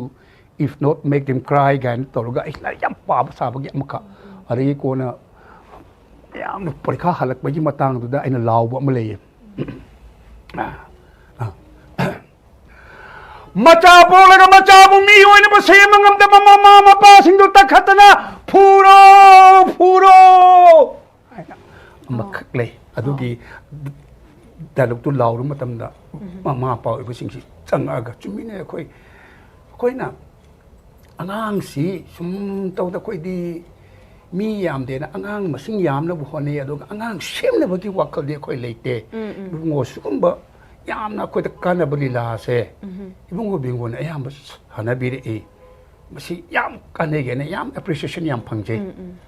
ꯑꯗꯨꯕꯨ ꯍꯧꯖꯤꯛ ꯃꯇꯝꯒꯤ ꯂꯤꯂꯥꯁꯤꯗꯤ ꯑꯩꯈꯣꯏꯅꯁꯨ ꯄꯥꯛ ꯌꯦꯡꯗꯦ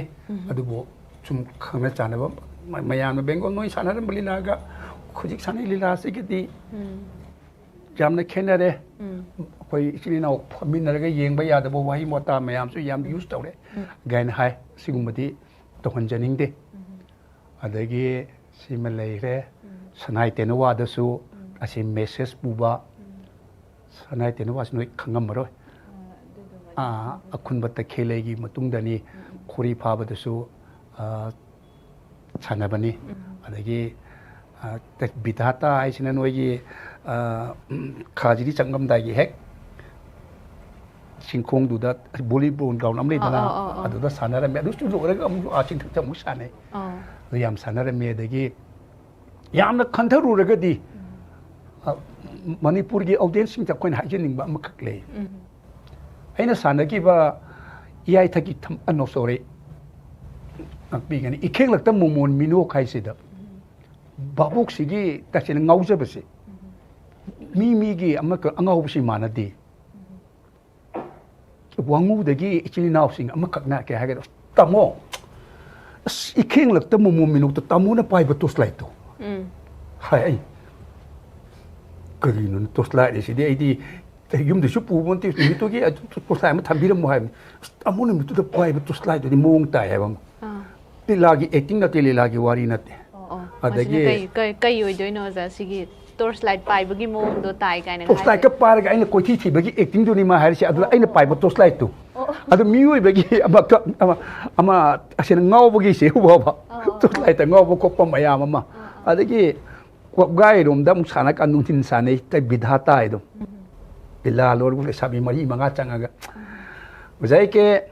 ꯍꯥꯏꯕ ꯑꯃꯅ ꯇꯥꯃꯣꯏꯒꯦ ꯅꯪꯒꯤ ꯇꯁꯦꯡ ꯄꯤꯁꯨꯝꯗꯨꯗꯤ ꯀꯩ ꯄꯤꯁꯨꯝꯗ ꯉꯥꯎꯕ ꯇꯣꯉꯥꯟꯕ ꯑꯃ ꯂꯤꯂꯥꯗ ꯉꯥꯎꯖꯕ ꯇꯣꯉꯥꯟꯕ ꯑꯃ ꯑꯗꯨꯒ ꯗꯥꯏꯂꯣꯛꯇ ꯉꯥꯎꯕ ꯇꯣꯉꯥꯟꯕ ꯑꯃ ꯑꯗꯨ ꯃꯤꯁꯤ ꯃꯈꯜ ꯃꯈꯜ ꯃꯌꯥꯝ ꯂꯩ ꯑꯗꯨꯒꯤ ꯃꯌꯥꯝꯗꯨꯒꯤ ꯑꯄꯥꯝꯕꯁꯤ ꯑꯩꯈꯣꯏꯅ ꯄꯤꯅꯕ ꯍꯣꯠꯅꯖꯕꯅꯤ ꯑꯗꯨꯅ ꯑꯩꯒꯤ ꯋꯥꯈꯜꯗꯗꯤ ꯑꯩꯅ ꯍꯥꯏꯖꯅꯤꯡꯕꯗꯤ ꯂꯤꯂꯥ ꯇꯧꯔꯤꯕ ꯀꯥꯡꯕꯨꯁꯤꯡꯗ ꯋꯥꯔꯤ ꯐꯖꯕ ꯅꯠꯇꯕ ꯅꯨꯡꯉꯥꯏꯍꯟꯕꯤꯌꯨ ꯍꯥꯏꯕꯅꯤ ꯚꯥꯕꯣꯛꯇ ꯚꯥꯕꯣꯛꯅ ꯅꯨꯡꯉꯥꯏꯍꯟꯈꯤꯕꯗꯨꯅꯦꯕ ꯚꯥꯕꯣꯛ ꯅꯨꯡꯉꯥꯏꯅ ꯆꯠꯈꯤꯕꯗꯨꯅꯤ ꯑꯩ ꯑꯗꯨꯒ ꯑꯩꯁꯨ ꯗꯤꯔꯦꯛꯇꯔ ꯑꯃ ꯑꯣꯏꯅ ꯉꯁꯥꯏꯅ ꯑꯦꯛꯇꯔꯒꯤꯅꯤ ꯍꯧꯖꯤꯛ ꯗꯤꯔꯦꯛꯇꯔꯗ ꯂꯥꯛꯆꯒꯦ ꯗꯤꯔꯦꯛꯁꯟ ꯁꯨꯝ ꯇꯧꯕ ꯃꯇꯝꯗ ꯃꯌꯥꯝ ꯑꯁꯨꯃꯥꯏꯅ ꯐꯖꯩ ꯑꯁ ꯑꯗꯨꯗꯤ ꯑꯩ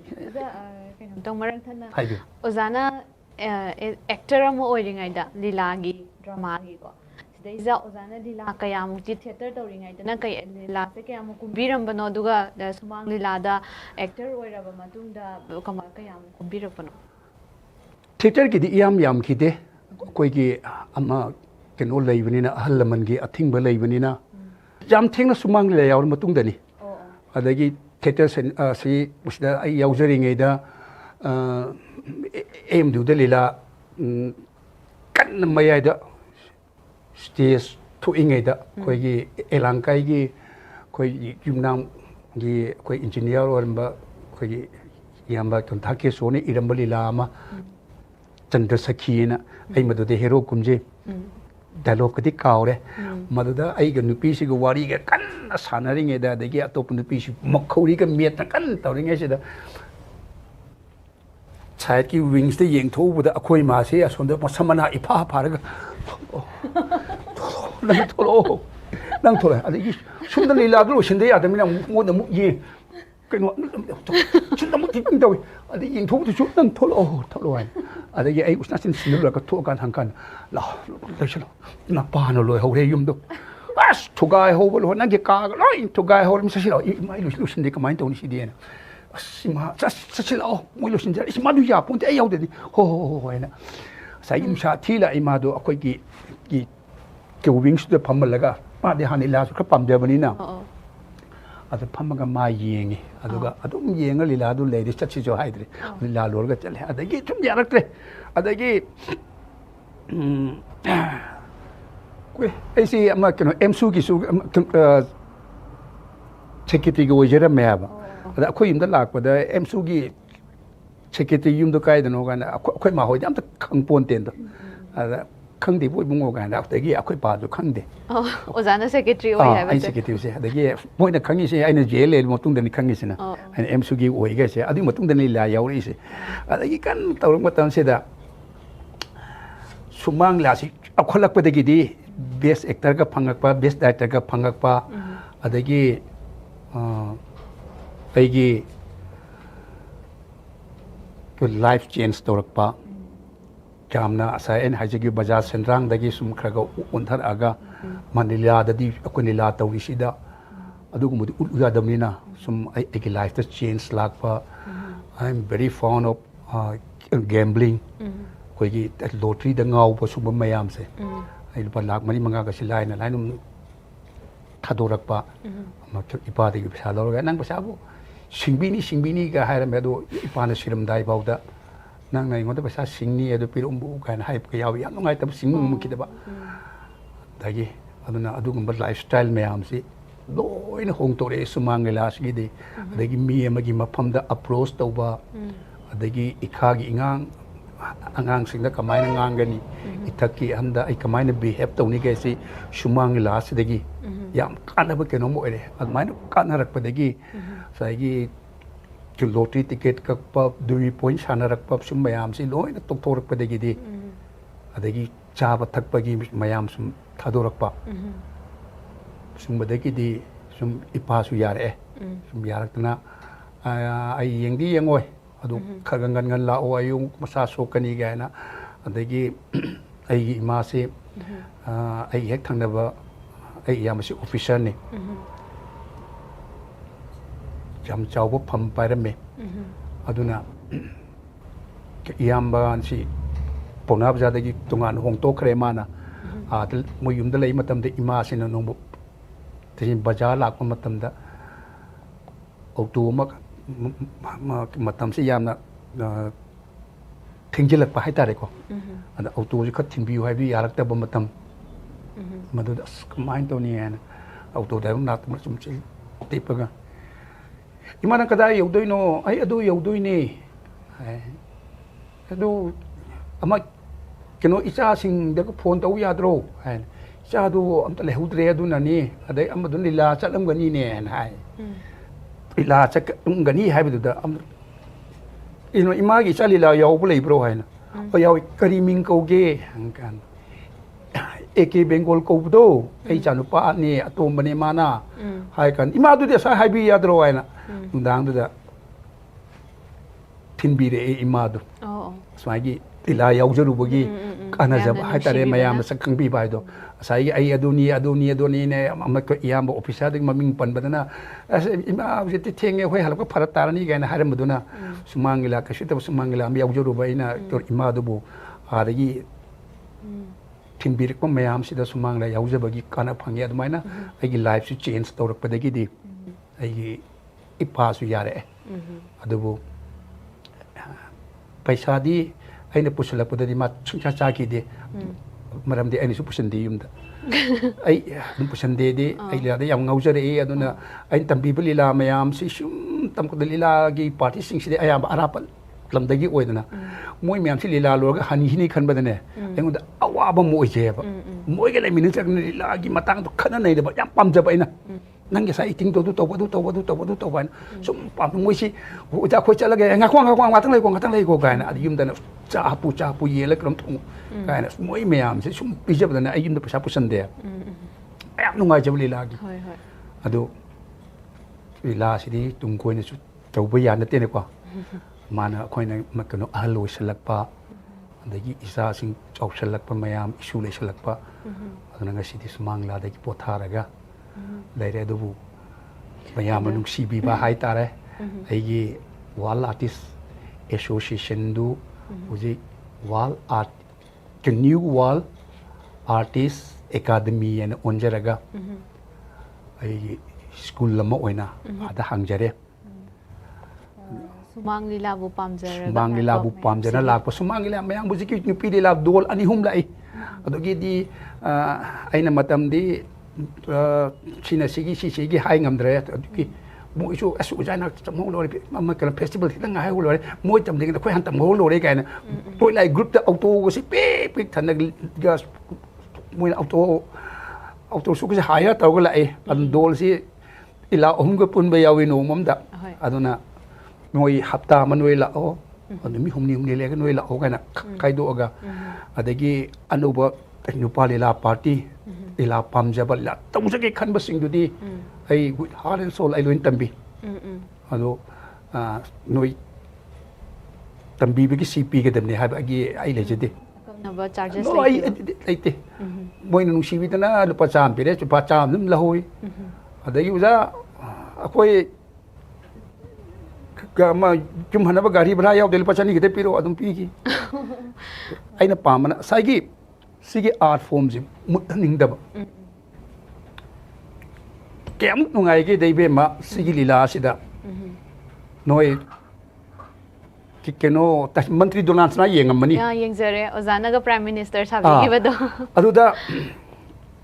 kayam nungai prime minister sabse khoi ge ki gangte na khoi ge ama IPS ki ma yum do ne ko nung manung gi oh ada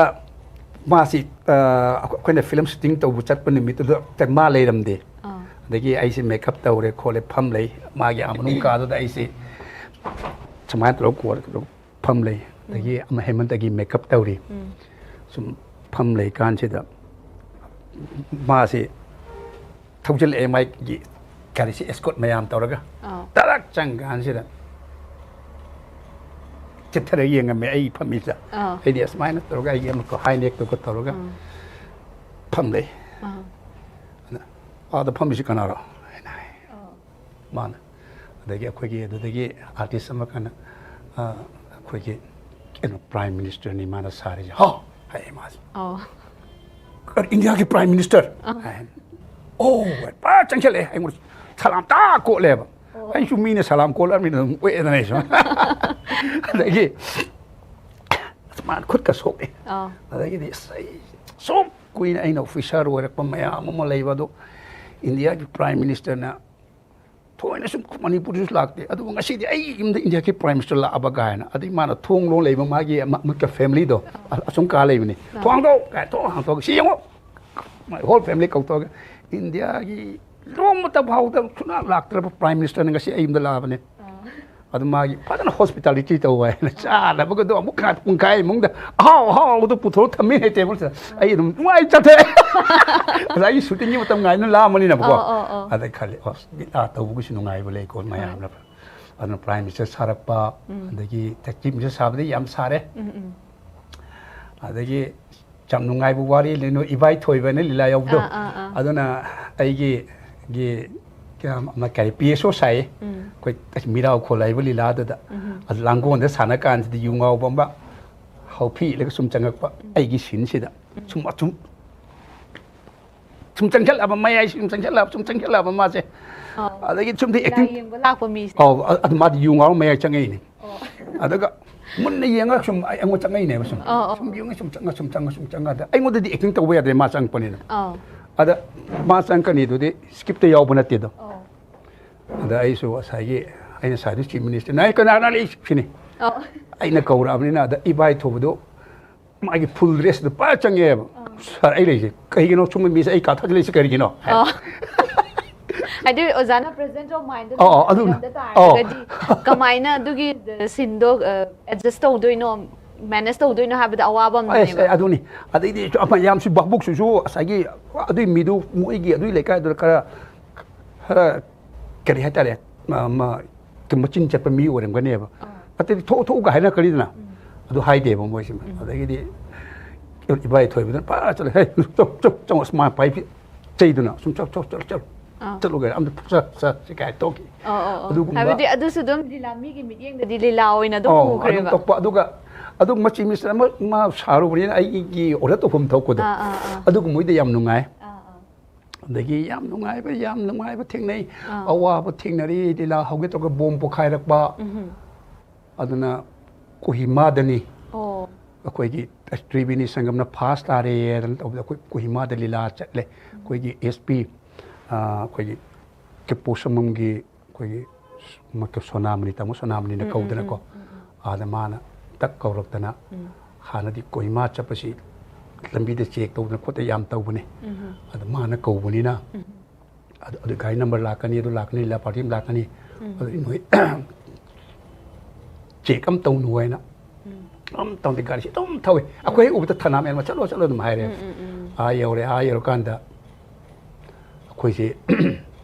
dang du malle nungala sandoi ni nungala ga chana ge na akoi se boi gi hotel ama Jaffna habla Jaffa hotel habla am leidai ne ko kohima bazar gi ಅದು Jammu ಮಮ್ಮಿಂಗ್ ಲೈಬ hotel ಅಮ್ಮ ಲೈವ ನಿಯಮ್ ಮುದು 2 star ಗುಂಬ 3 star ಗುಂಬ ಓರಮ್ಗನಿ ಅದು ಹೇಗೆ ನಾಕಂದ AI ಲೈರೆ all India radio ಲೈರೆ ಅದು ಮಯಾಮ್ದಗಿ ಒನ್ ಗಾಟ್ ಆಫ್ CRP ಮಯಾಮ್ ಲೈರೆ ಅದಗಿ ಹೋಟೆಲ್ಸ್ ಅದು ನಿಮಿತು VIP ಲಾಕ್ಪಗಿ ಗಾಟ್ ಮಯಾಮ್ ಅಮ್ಮ ಸೆಕ್ಯೂರಿಟಿ ಮಯಾಮ್ ಅಮ್ಮ ಲೈರೆ ಅದಗಿ AR ಗೆ ಲೈರೆ ಅದಗಿ मोई कोई मणिपुर स्टेट कला अकादमी लेब नागालैंड स्टेट कला अकादमी लेरे अद कोई लीला हौरसेना मिते नुपी इमा इबेन मयाम जी चोन तिल्ले होल से अदई लीला हमदा डंग हाइना मखोल अम लाए डंग हाइना मखोल अम लापसगी मथक लेब आर्मी की मोई की लेब CRP मयाम से नोंमै से कापे कापे असाइदा आइना लीला हमदाइदा आइना चंगोगा PCO दा फोन तौरुबा PCO दो मोई मरी पाले नोंमेना सिरे खुदक्ता अद ममांदा खांब कार ग दु पुंकाय कायना तौरे दगेदी मोई मी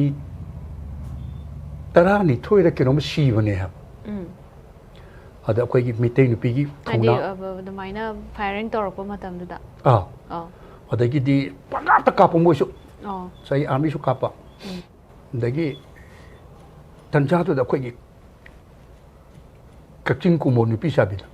मासी थी फंगद्रे अइना सेक्रेटरी ओइबनिना आइदि पागे पालो तो आई मिसी यादेना आई कोचेन चेलगा येंगे हना कच्चिंग कुमो से थी फंगद्रे अदुगदि अखोइगी पर्दा अम लेब मोइगी थाब पर्दा अदु मनुंग लेरमे अदु पर्दा दुदि अदु नोमेन फुट फाउदोइने अदु लोट लेरमे मासे आइना नाउसित मी तोयना अदि तंजा कापनरी मनुंग दा हनुबी हम चंगागे इबुंगो अखोइ मिटे mi changatani कोई करीगी ऐसे वार सीधुइनो सीता चु नो नो न सीगे तमने कोई मिटी नि पीबु कप सी होना प्रो लीला होबिरो है ना ओ हाइदि बोम दो पोखारे हायरगसु मस मोइ द साइगी मोइ वाखन सीरनी सीने कोइ से पुला कोइ पुला मसिले से लोइना सीदोरमने अदु कपगा सीदु सोपुदि नो नो ग सी फैयना इमा दो थपना याम फै मिटी नि पीदो मा ला तौरो कांदगी अखोइ से लीला से किन तौरे अदगी सुम नेमधग्रे सुम नेमधग्रे लीला लोइबो अदगी अमता इरांग थोक्त्रे मसिमा थेनरपगी अवाबा अदगी लीला कौरगा लीला लोरगा दक्षिणा पिरमदायदा लीला कौरियो मी मैम लोडखिबा मदुमदि फत्रे ओजा याम थिना याम फत्ते अदु तहि लोडखिबदगी लेकाई दु हंगरुसु खंगते अखोइ लेकाई मी नते मोइदी अदु नो लेकाई मी नते नो लेकाई लागलिया तौरसु करदिम तौहलिनो ओइने दायित्व लोफुम थोएना अखोइ खंगदे मोइ तौबनि हाइन सब माने प्रसाद पिक्तुन चले अखोइ अदगिदी धर्म याउदबा वाफम याउदे अदुना मु उमदांग दुसु चरा हेनबा अदगिदी तिलुहोंबा म लेरमे लुहोंबा युमदो तासु वाइगा तैदना मैगा आन थालमे अद मोइना खुमेम लेपदु उद कदाई चलुबनो हैना अदु चचरुबनी अदु लीला तौरे बसा पीपीद्रे एस नुंगाइतेदा सिलेंचम बिरो अदु चाबसिदी मयाम पुनमकिदी अखोइ ngамजरो हेंग लुहोंबम लेबिना अदु अखोइ खरा लेरिसि खजि सु चामिनरसेना अदु चामिनरगा अहिंदुम लेपम मम पीबे अदु नोंगालगा लाए अखोइसे दुना यामना स्माइना लीला कौबिरगा दक्षिणा पीदेबगी अवाबा मयाम सु लेइ दगी हित लोट खिबा लोट खिबसदि ओजा कयारक थेंगनरे ओजा की लाइफ अनि गुम थेंगनरे लम ममिंग दु पंजनिंग द्रेस माना सिदी लोइना कनो तौनी ना हये अतम दु कुइरमनी ना को अदु बो अयेंग बमी दुना दि दुम अदु खंगम गनी मा अदु खंगम गनी दगी याम नुक्सीबसु यावरे कोइ दगी हाना डायलॉग लीला तौरम बतना हेना नुक्सीबी अदन मी याम दबनी ना को डायलॉग लीला से मी याम के याम बदा मी तरा सिन ख्वाइ याम बने हबा अदगी हुजिकी इसै लीला चली सिदी मी कोइ कुन माथोइगा याव याव ममक्ता साइगी गाड़ी की अहु मरी मलाक्सलनी ड्राइवर हैंडमैन अदगी मतेंग पांगना अनि मलानी अदि माइक खुंबगी अनि मलानी अदगी अखोइ अदगी ऑर्केस्ट्रा मयाम मलानी अदुना चाबा थपसी याम इकाइबसु यावरे ए मसिदी एनो उसुप मचानिना हाइगुंबा जाम फजब व्यवहार दको अदुना चाबा थपसी तबुसु अखोइना हाइजखिबसु केनोनी लम अरापा यावनेना ลีลาลูแล้วก็มุใส่ยุ่มเลยแต่วันนี้นะอะไรกี้เขาเต้นชุบปุ้งตาราบอกที่หางบิลล์ไปยาววิที่ปุ้งตารามาถูกตาได้ล้วนไปยาวนี่ปุ้งแต่บิจารณ์เห็นตามนี้นะอันมายุ่มบูตุได้คนลีลาคราสิตอกสิจ้าเกิดตั้งฮับปี้อยู่กันทำไมนะยังฮับปี้เอาดูอันที่ลำมาฆ่าลำเดี๋ยวที่เจ้าล้วนตรงนี้คุยกี่เพราะจะอิมพันมันนุ่งกี่วันนี่อันนี้คุยที่เลยในโฮเทลไม่ยามเลยในโฮเทลเราคุยปุ่งกำลังหลักเปียนี่หลักเปียจะฮับปี้อยู่นะดุมอันดุมอะไรที่เห็นนั่นเลยอันนั้นคุยกี่ลีลายาวบุดีจำกันนี่สาพังนี้อาร์ตเสียงบุดีคิดตั้งวัดเลยมานะไอ้สายจะกี่เอ็ดวานซ์หลักปลายนะหังบ่ไหวคุยมาทำเดี๋ยวดูเลยเทียบคุยลีลาบาตุนทามมาดูลูกป้าอันนี้จะปีนั้นมันก็ปาตงนิโก้ให้นะแต่ยี่เขาจิตดีลีลาบาตุนทามลูกป้าจ้ามาดูวิธีจ้ามายาร์มารู้ยังไงขันเจริญมันไอ้ลีลาท่าดกจะคุยแบบนี้นะจะजाने लीला थादोक पीकी बसे क्या कोई भी रगे चाहिए क्या मुशु भी रगे चौरांगना ऐसे आई ना है जब दुनिया आई सुम तेजरम बतेगी आई मणिपुर से थादोक चल के ना सुमांग लिया तब को मणिपुर से थादोक चल के ना कहीं की नो जाना दुमाइना डिसाइड तो बिरुरी सिवा सुम एक मैं करी है तारे पर्सनल के सुख ले बको अदुग में मैं आम दागी लो इन होल फैमिली पूरा का आद मुंबई दा आद फ्लैट लौरगा आद लेरे इचानुपा आद थबक हापे देखिए ऐसे फ्री दे लेबन उंगाई तेना आद एयरटेल से एयरसेल से आद मुंबई दे याम थेंग ना ले 2008 अदाई ला एब अते इते लोई ले रे दुगा कि एयरसेल से याम थेंग ला दुगी มื่ออาจจะคริสตินปามนะอังเคิลสิบอกตัวคนสินะแต่ก็ชุมพรีแต่ก็จะไปยุ่มแต่ชุมได้เรื่องอะไรเตียนะอันนี้ยาเซลกี้เป็นแมเนเจอร์แฮปปี้เลยอาจจะมวยอาจจะดีคุยสิได้เสียนไปสิดีอาจจะไปดูก็ดียามที่เข็นนักเรียนตัวอันนั้นไอ้เนี่ยถ้าบอกตัวบุญนิมิตนี่อีชิบุญนิมิตสิดะคุยกี่อามาโอเนอร์ดูมาสิถ้าบอกจะคิดว่ามวยอันนี้แล้วก็ไอ้ที่มาได้ทำมันมีสินะ15 lakh สิทำมันแม่อาจจะให้เราเดี๋ยวสิผู้ชายลูกก็ให้ดิอะไรกี่คุยกี่กินโนเกียโมบายอันบะยัง expensive โอ้ยเปเสียสิชูbox เนี่ยบะอะไรกี่ MS โดนี่เยกบะคุยกี่เลยเป็นซิมการ์ดตัวแพ็กเกจไม่ยังก็รู้อามาอันนี้ละดูกี่มุกอะไรกันนี่อันดิสติบิวเตอร์ว่าแบบนี้นะมากี่พูดหลักพูดเนี่ยอะไรทงอยู่ชุมนักกันอามาหางชุมนักกันอามาหางเนี่ยมาดีกี่ไอ้พามีประกาศอะไรคอมพิวเตอร์ป้าให้แต่ว่าไอ้กี่มันคอมพิวเตอร์มันเลยบีมวยนะอะไรกี่ไอ้เฮลเปอร์อะไรซาบีเฮมังกี้นะเขาที่อามาอะไรกี่นุ่มป้าอามากับปีไอ้มาเตียงปังบะอันมวยสินะดุมตัดตัวนะไอ้น่ะด้วยaccountตัวตัวนะอะไรกี่มวยนุ่มป้านะอันก็นั่งคอมพิวเตอร์ให้จะไปยารู้ไอ้ตั้มบีนี่นะมวยนี่สมตั้มบีเขาแต่ว่าไปสามไม่ทำตัวว่าดูมวยกี่ดี just มาทำดูอะไรดีทุกkita mana terus tahu tu semua solution dan terkini banggaเนี่ยมวยอาจจะเลยแบบ back hand สิ่งใช่แต่ไอเดียใส่ไปช้ามายามแล้วก็ขันมาเดาสมตุเจนชันสิสุ่มวางกลับอะไรกี่ดีมีขนาดมหาเรอังกฤษนั่งดีอันนู้นนี่มามุมไบยูไซเกอินบอสเฟียสนั่งข้างไว้ทุ่งเสียห่างกันนู้การนั้นทุกมันทุกกี่ปักกันไปสุ่มเลยนะก็อะไรมวยสิปุ่งไอ้กี่ดีปุ่งแต่ที่พกตัวเนี่ยป่ะดูมาเป็นตาราผมมวยหลักเลย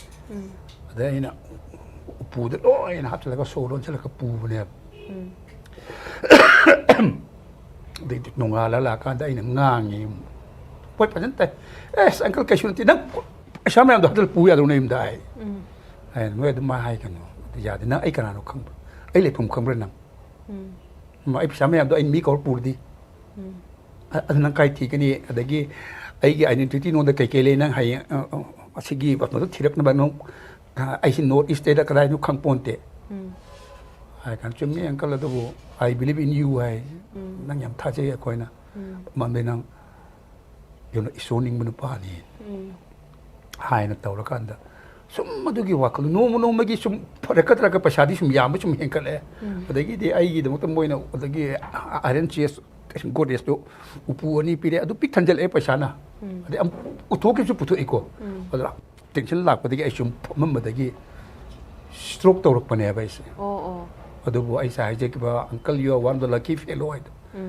ꯅꯔꯥꯏꯕꯛ ꯌꯥꯝ ꯐꯩ ꯃꯨꯝꯕꯥꯏꯅꯤꯅ ꯍꯥꯏꯗꯣ ꯑꯗꯨꯗ ꯑꯩ ꯄꯨꯟꯁꯤ ꯍꯤꯡꯖꯔꯛꯄꯅꯦ ꯑꯗꯣ ꯈꯤꯡꯖꯔꯛꯏꯁꯨ ꯑꯇꯩ ꯅꯠꯇꯦ ꯁꯨꯃꯥꯡ ꯂꯤꯂꯥꯅꯅꯤ ꯑꯗꯨꯅ ꯉꯁꯥꯏ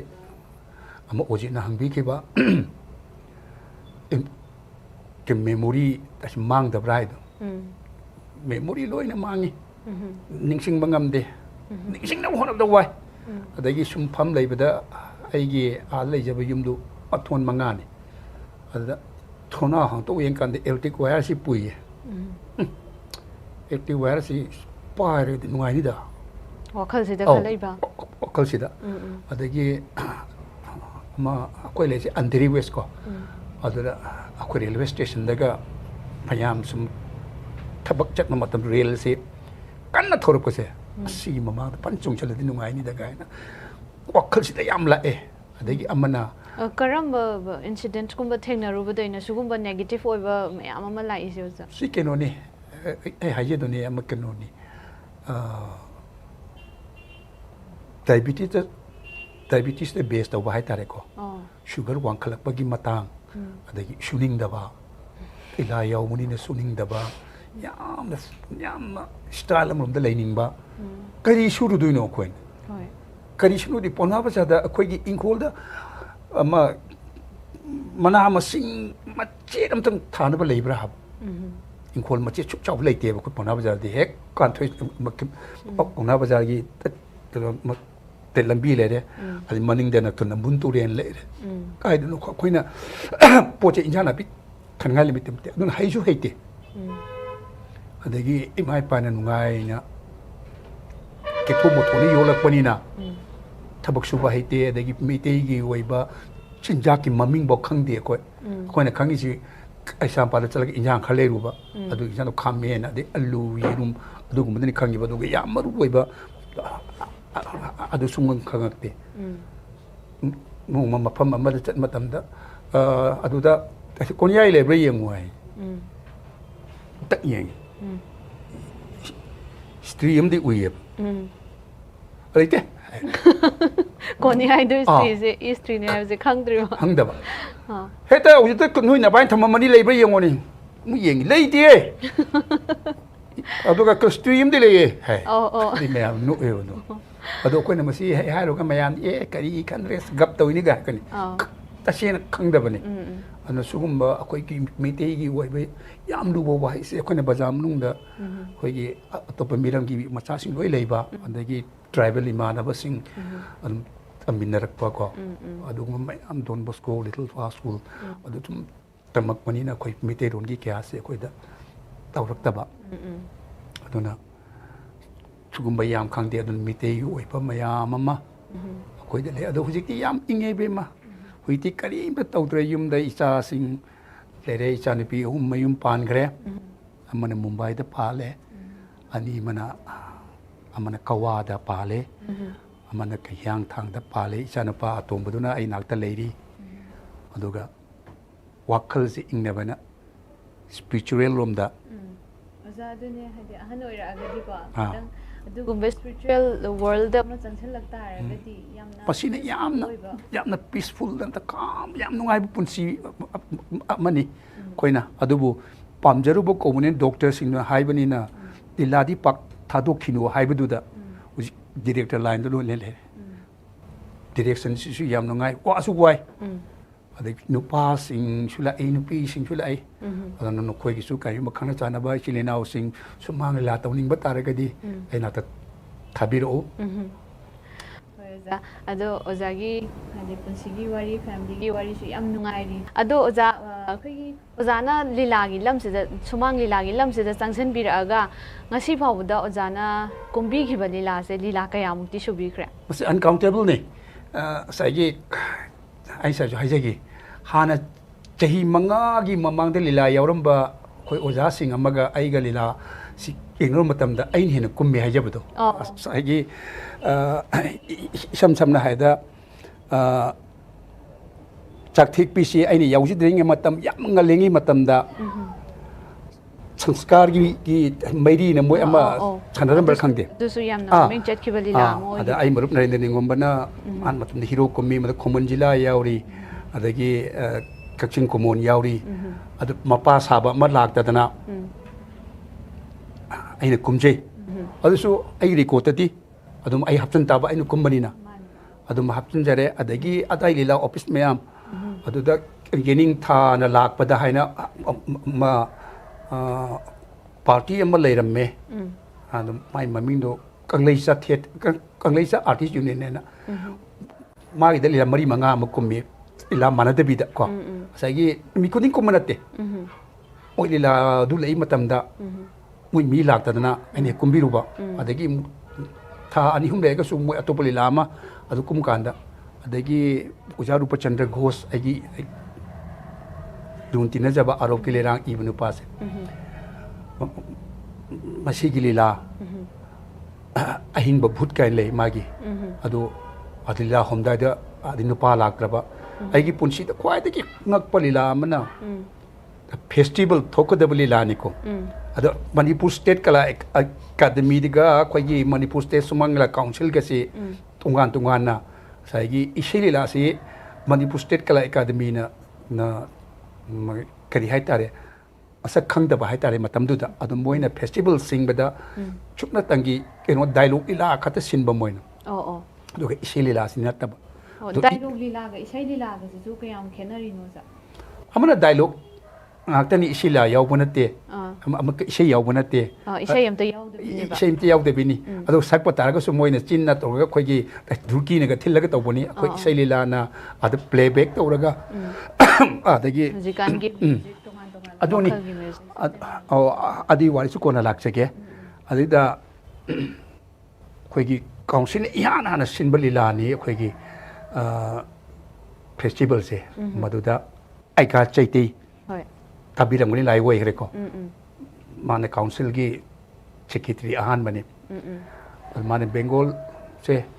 ꯑꯩꯈꯣꯏ ꯂꯤꯂꯥ ꯍꯧꯗꯣꯔꯦ ꯃꯣꯏꯒꯤ ꯑꯦꯀꯥꯗꯃꯤ ꯂꯤꯂꯥ ꯂꯣꯏꯔꯒ ꯅꯣꯡꯃ ꯂꯦꯞꯄꯒ ꯑꯩꯈꯣꯏ ꯂꯤꯂꯥ ꯍꯧꯗꯣꯏꯅꯦ ꯍꯥꯏꯕ ꯑꯗ ꯑꯩꯈꯣꯏ ꯇꯤꯀꯦꯠꯀꯁꯤ ꯑꯗꯨꯝ ꯌꯣꯟꯅ ꯈꯣꯠꯇꯅ ꯂꯩꯔꯦ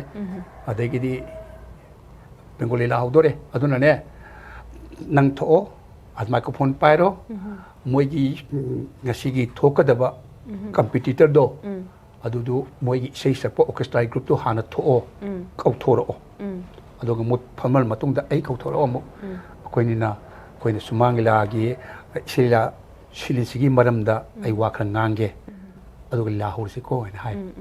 ꯑꯗꯨꯒꯤ ꯋꯥꯍꯩꯗꯣ ꯑꯩꯅ ꯐꯤ ꯁꯦꯠꯐꯝꯗ ꯆꯪꯉꯛꯑꯒ ꯅꯣꯏꯒꯤꯅꯦ ꯑꯣꯔꯀꯦꯁꯇ꯭ꯔꯥ ꯀꯥꯡꯕꯨꯗꯣ ꯐꯖꯅ ꯂꯣꯏꯁꯜꯂꯣ ꯑꯩꯀꯥ ꯆꯩꯇꯩ ꯋꯥ ꯉꯥꯡꯒꯅꯤ ꯍꯦꯛ ꯂꯣꯏꯕ ꯅꯣꯏ ꯂꯤꯂꯥ ꯁꯦ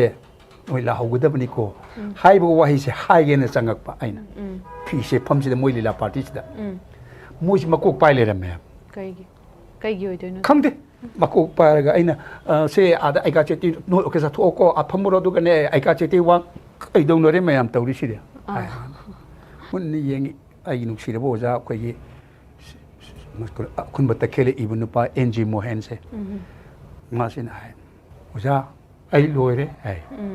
ꯀꯩꯗꯧꯔꯒꯦ ꯑꯣꯖꯥ ꯑꯩ ꯂꯣꯏꯔꯦ ꯑꯣꯖꯥ ꯍꯥꯏꯅ ꯀꯩ ꯀꯥꯟꯅꯔꯦ ꯑꯩ ꯂꯣꯏꯔꯦ ꯍꯥꯏ ꯑꯣꯖꯥ ꯀꯩꯗꯧꯔꯒꯦ ꯃꯔꯝꯗꯨ ꯍꯥꯏꯕꯤꯌꯣꯅ ꯂꯣꯏꯔꯦ ꯁꯨꯝ ꯅꯥꯀꯟ ꯐꯝꯃꯤ ꯃꯌꯥꯝ ꯑꯗ ꯀꯦꯔꯥꯅꯤ ꯂꯥꯛꯇ꯭ꯔꯦ ꯂꯤꯂꯥ ꯀꯨꯝ ꯉꯝꯃꯔꯣꯏ ꯍꯥꯏꯔꯛꯑꯦ ꯐꯦꯁꯇꯤꯚꯦꯜꯗꯤ ꯍꯧꯗꯣꯔꯕꯅꯤꯀꯣ ꯍꯥꯏꯁꯦ ꯐꯦꯁꯇꯤꯚꯦꯜꯗꯤ ꯃꯤꯅꯤꯠ 5-10 ꯃꯅꯨꯡꯗ ꯍꯧꯗꯣꯔꯕꯅꯦ ꯍꯥꯏꯕ ꯑꯗ ꯃꯣꯏꯗ ꯍꯦꯔꯣ ꯀꯨꯝꯃꯤꯕ ꯅꯨꯄꯥꯗꯣ ꯑꯗꯨ ꯂꯥꯛꯇ꯭ꯔꯦ ꯁꯤꯅꯦꯕ ꯑꯗꯨꯒ ꯄꯥꯎꯁꯨ ꯐꯥꯎꯗꯣꯔꯛꯇ꯭ꯔꯕ ꯄꯥꯎ ꯐꯥꯎꯗꯣꯔꯛꯑꯦ ꯂꯤꯂꯥ ꯀꯨꯝ ꯉꯝꯃꯔꯣꯏꯅ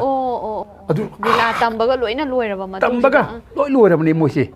ꯊꯣꯛꯑꯝꯗꯥꯏꯁꯤꯗ ꯊꯣꯝꯗꯁꯦ ꯑꯩ ꯀꯨꯝ ꯉꯝꯃꯔꯣꯏꯅ ꯍꯥꯏꯔ ꯆꯤꯊꯤ ꯊꯥꯔꯛꯑꯦꯅ ꯑꯗꯒꯤꯗꯤ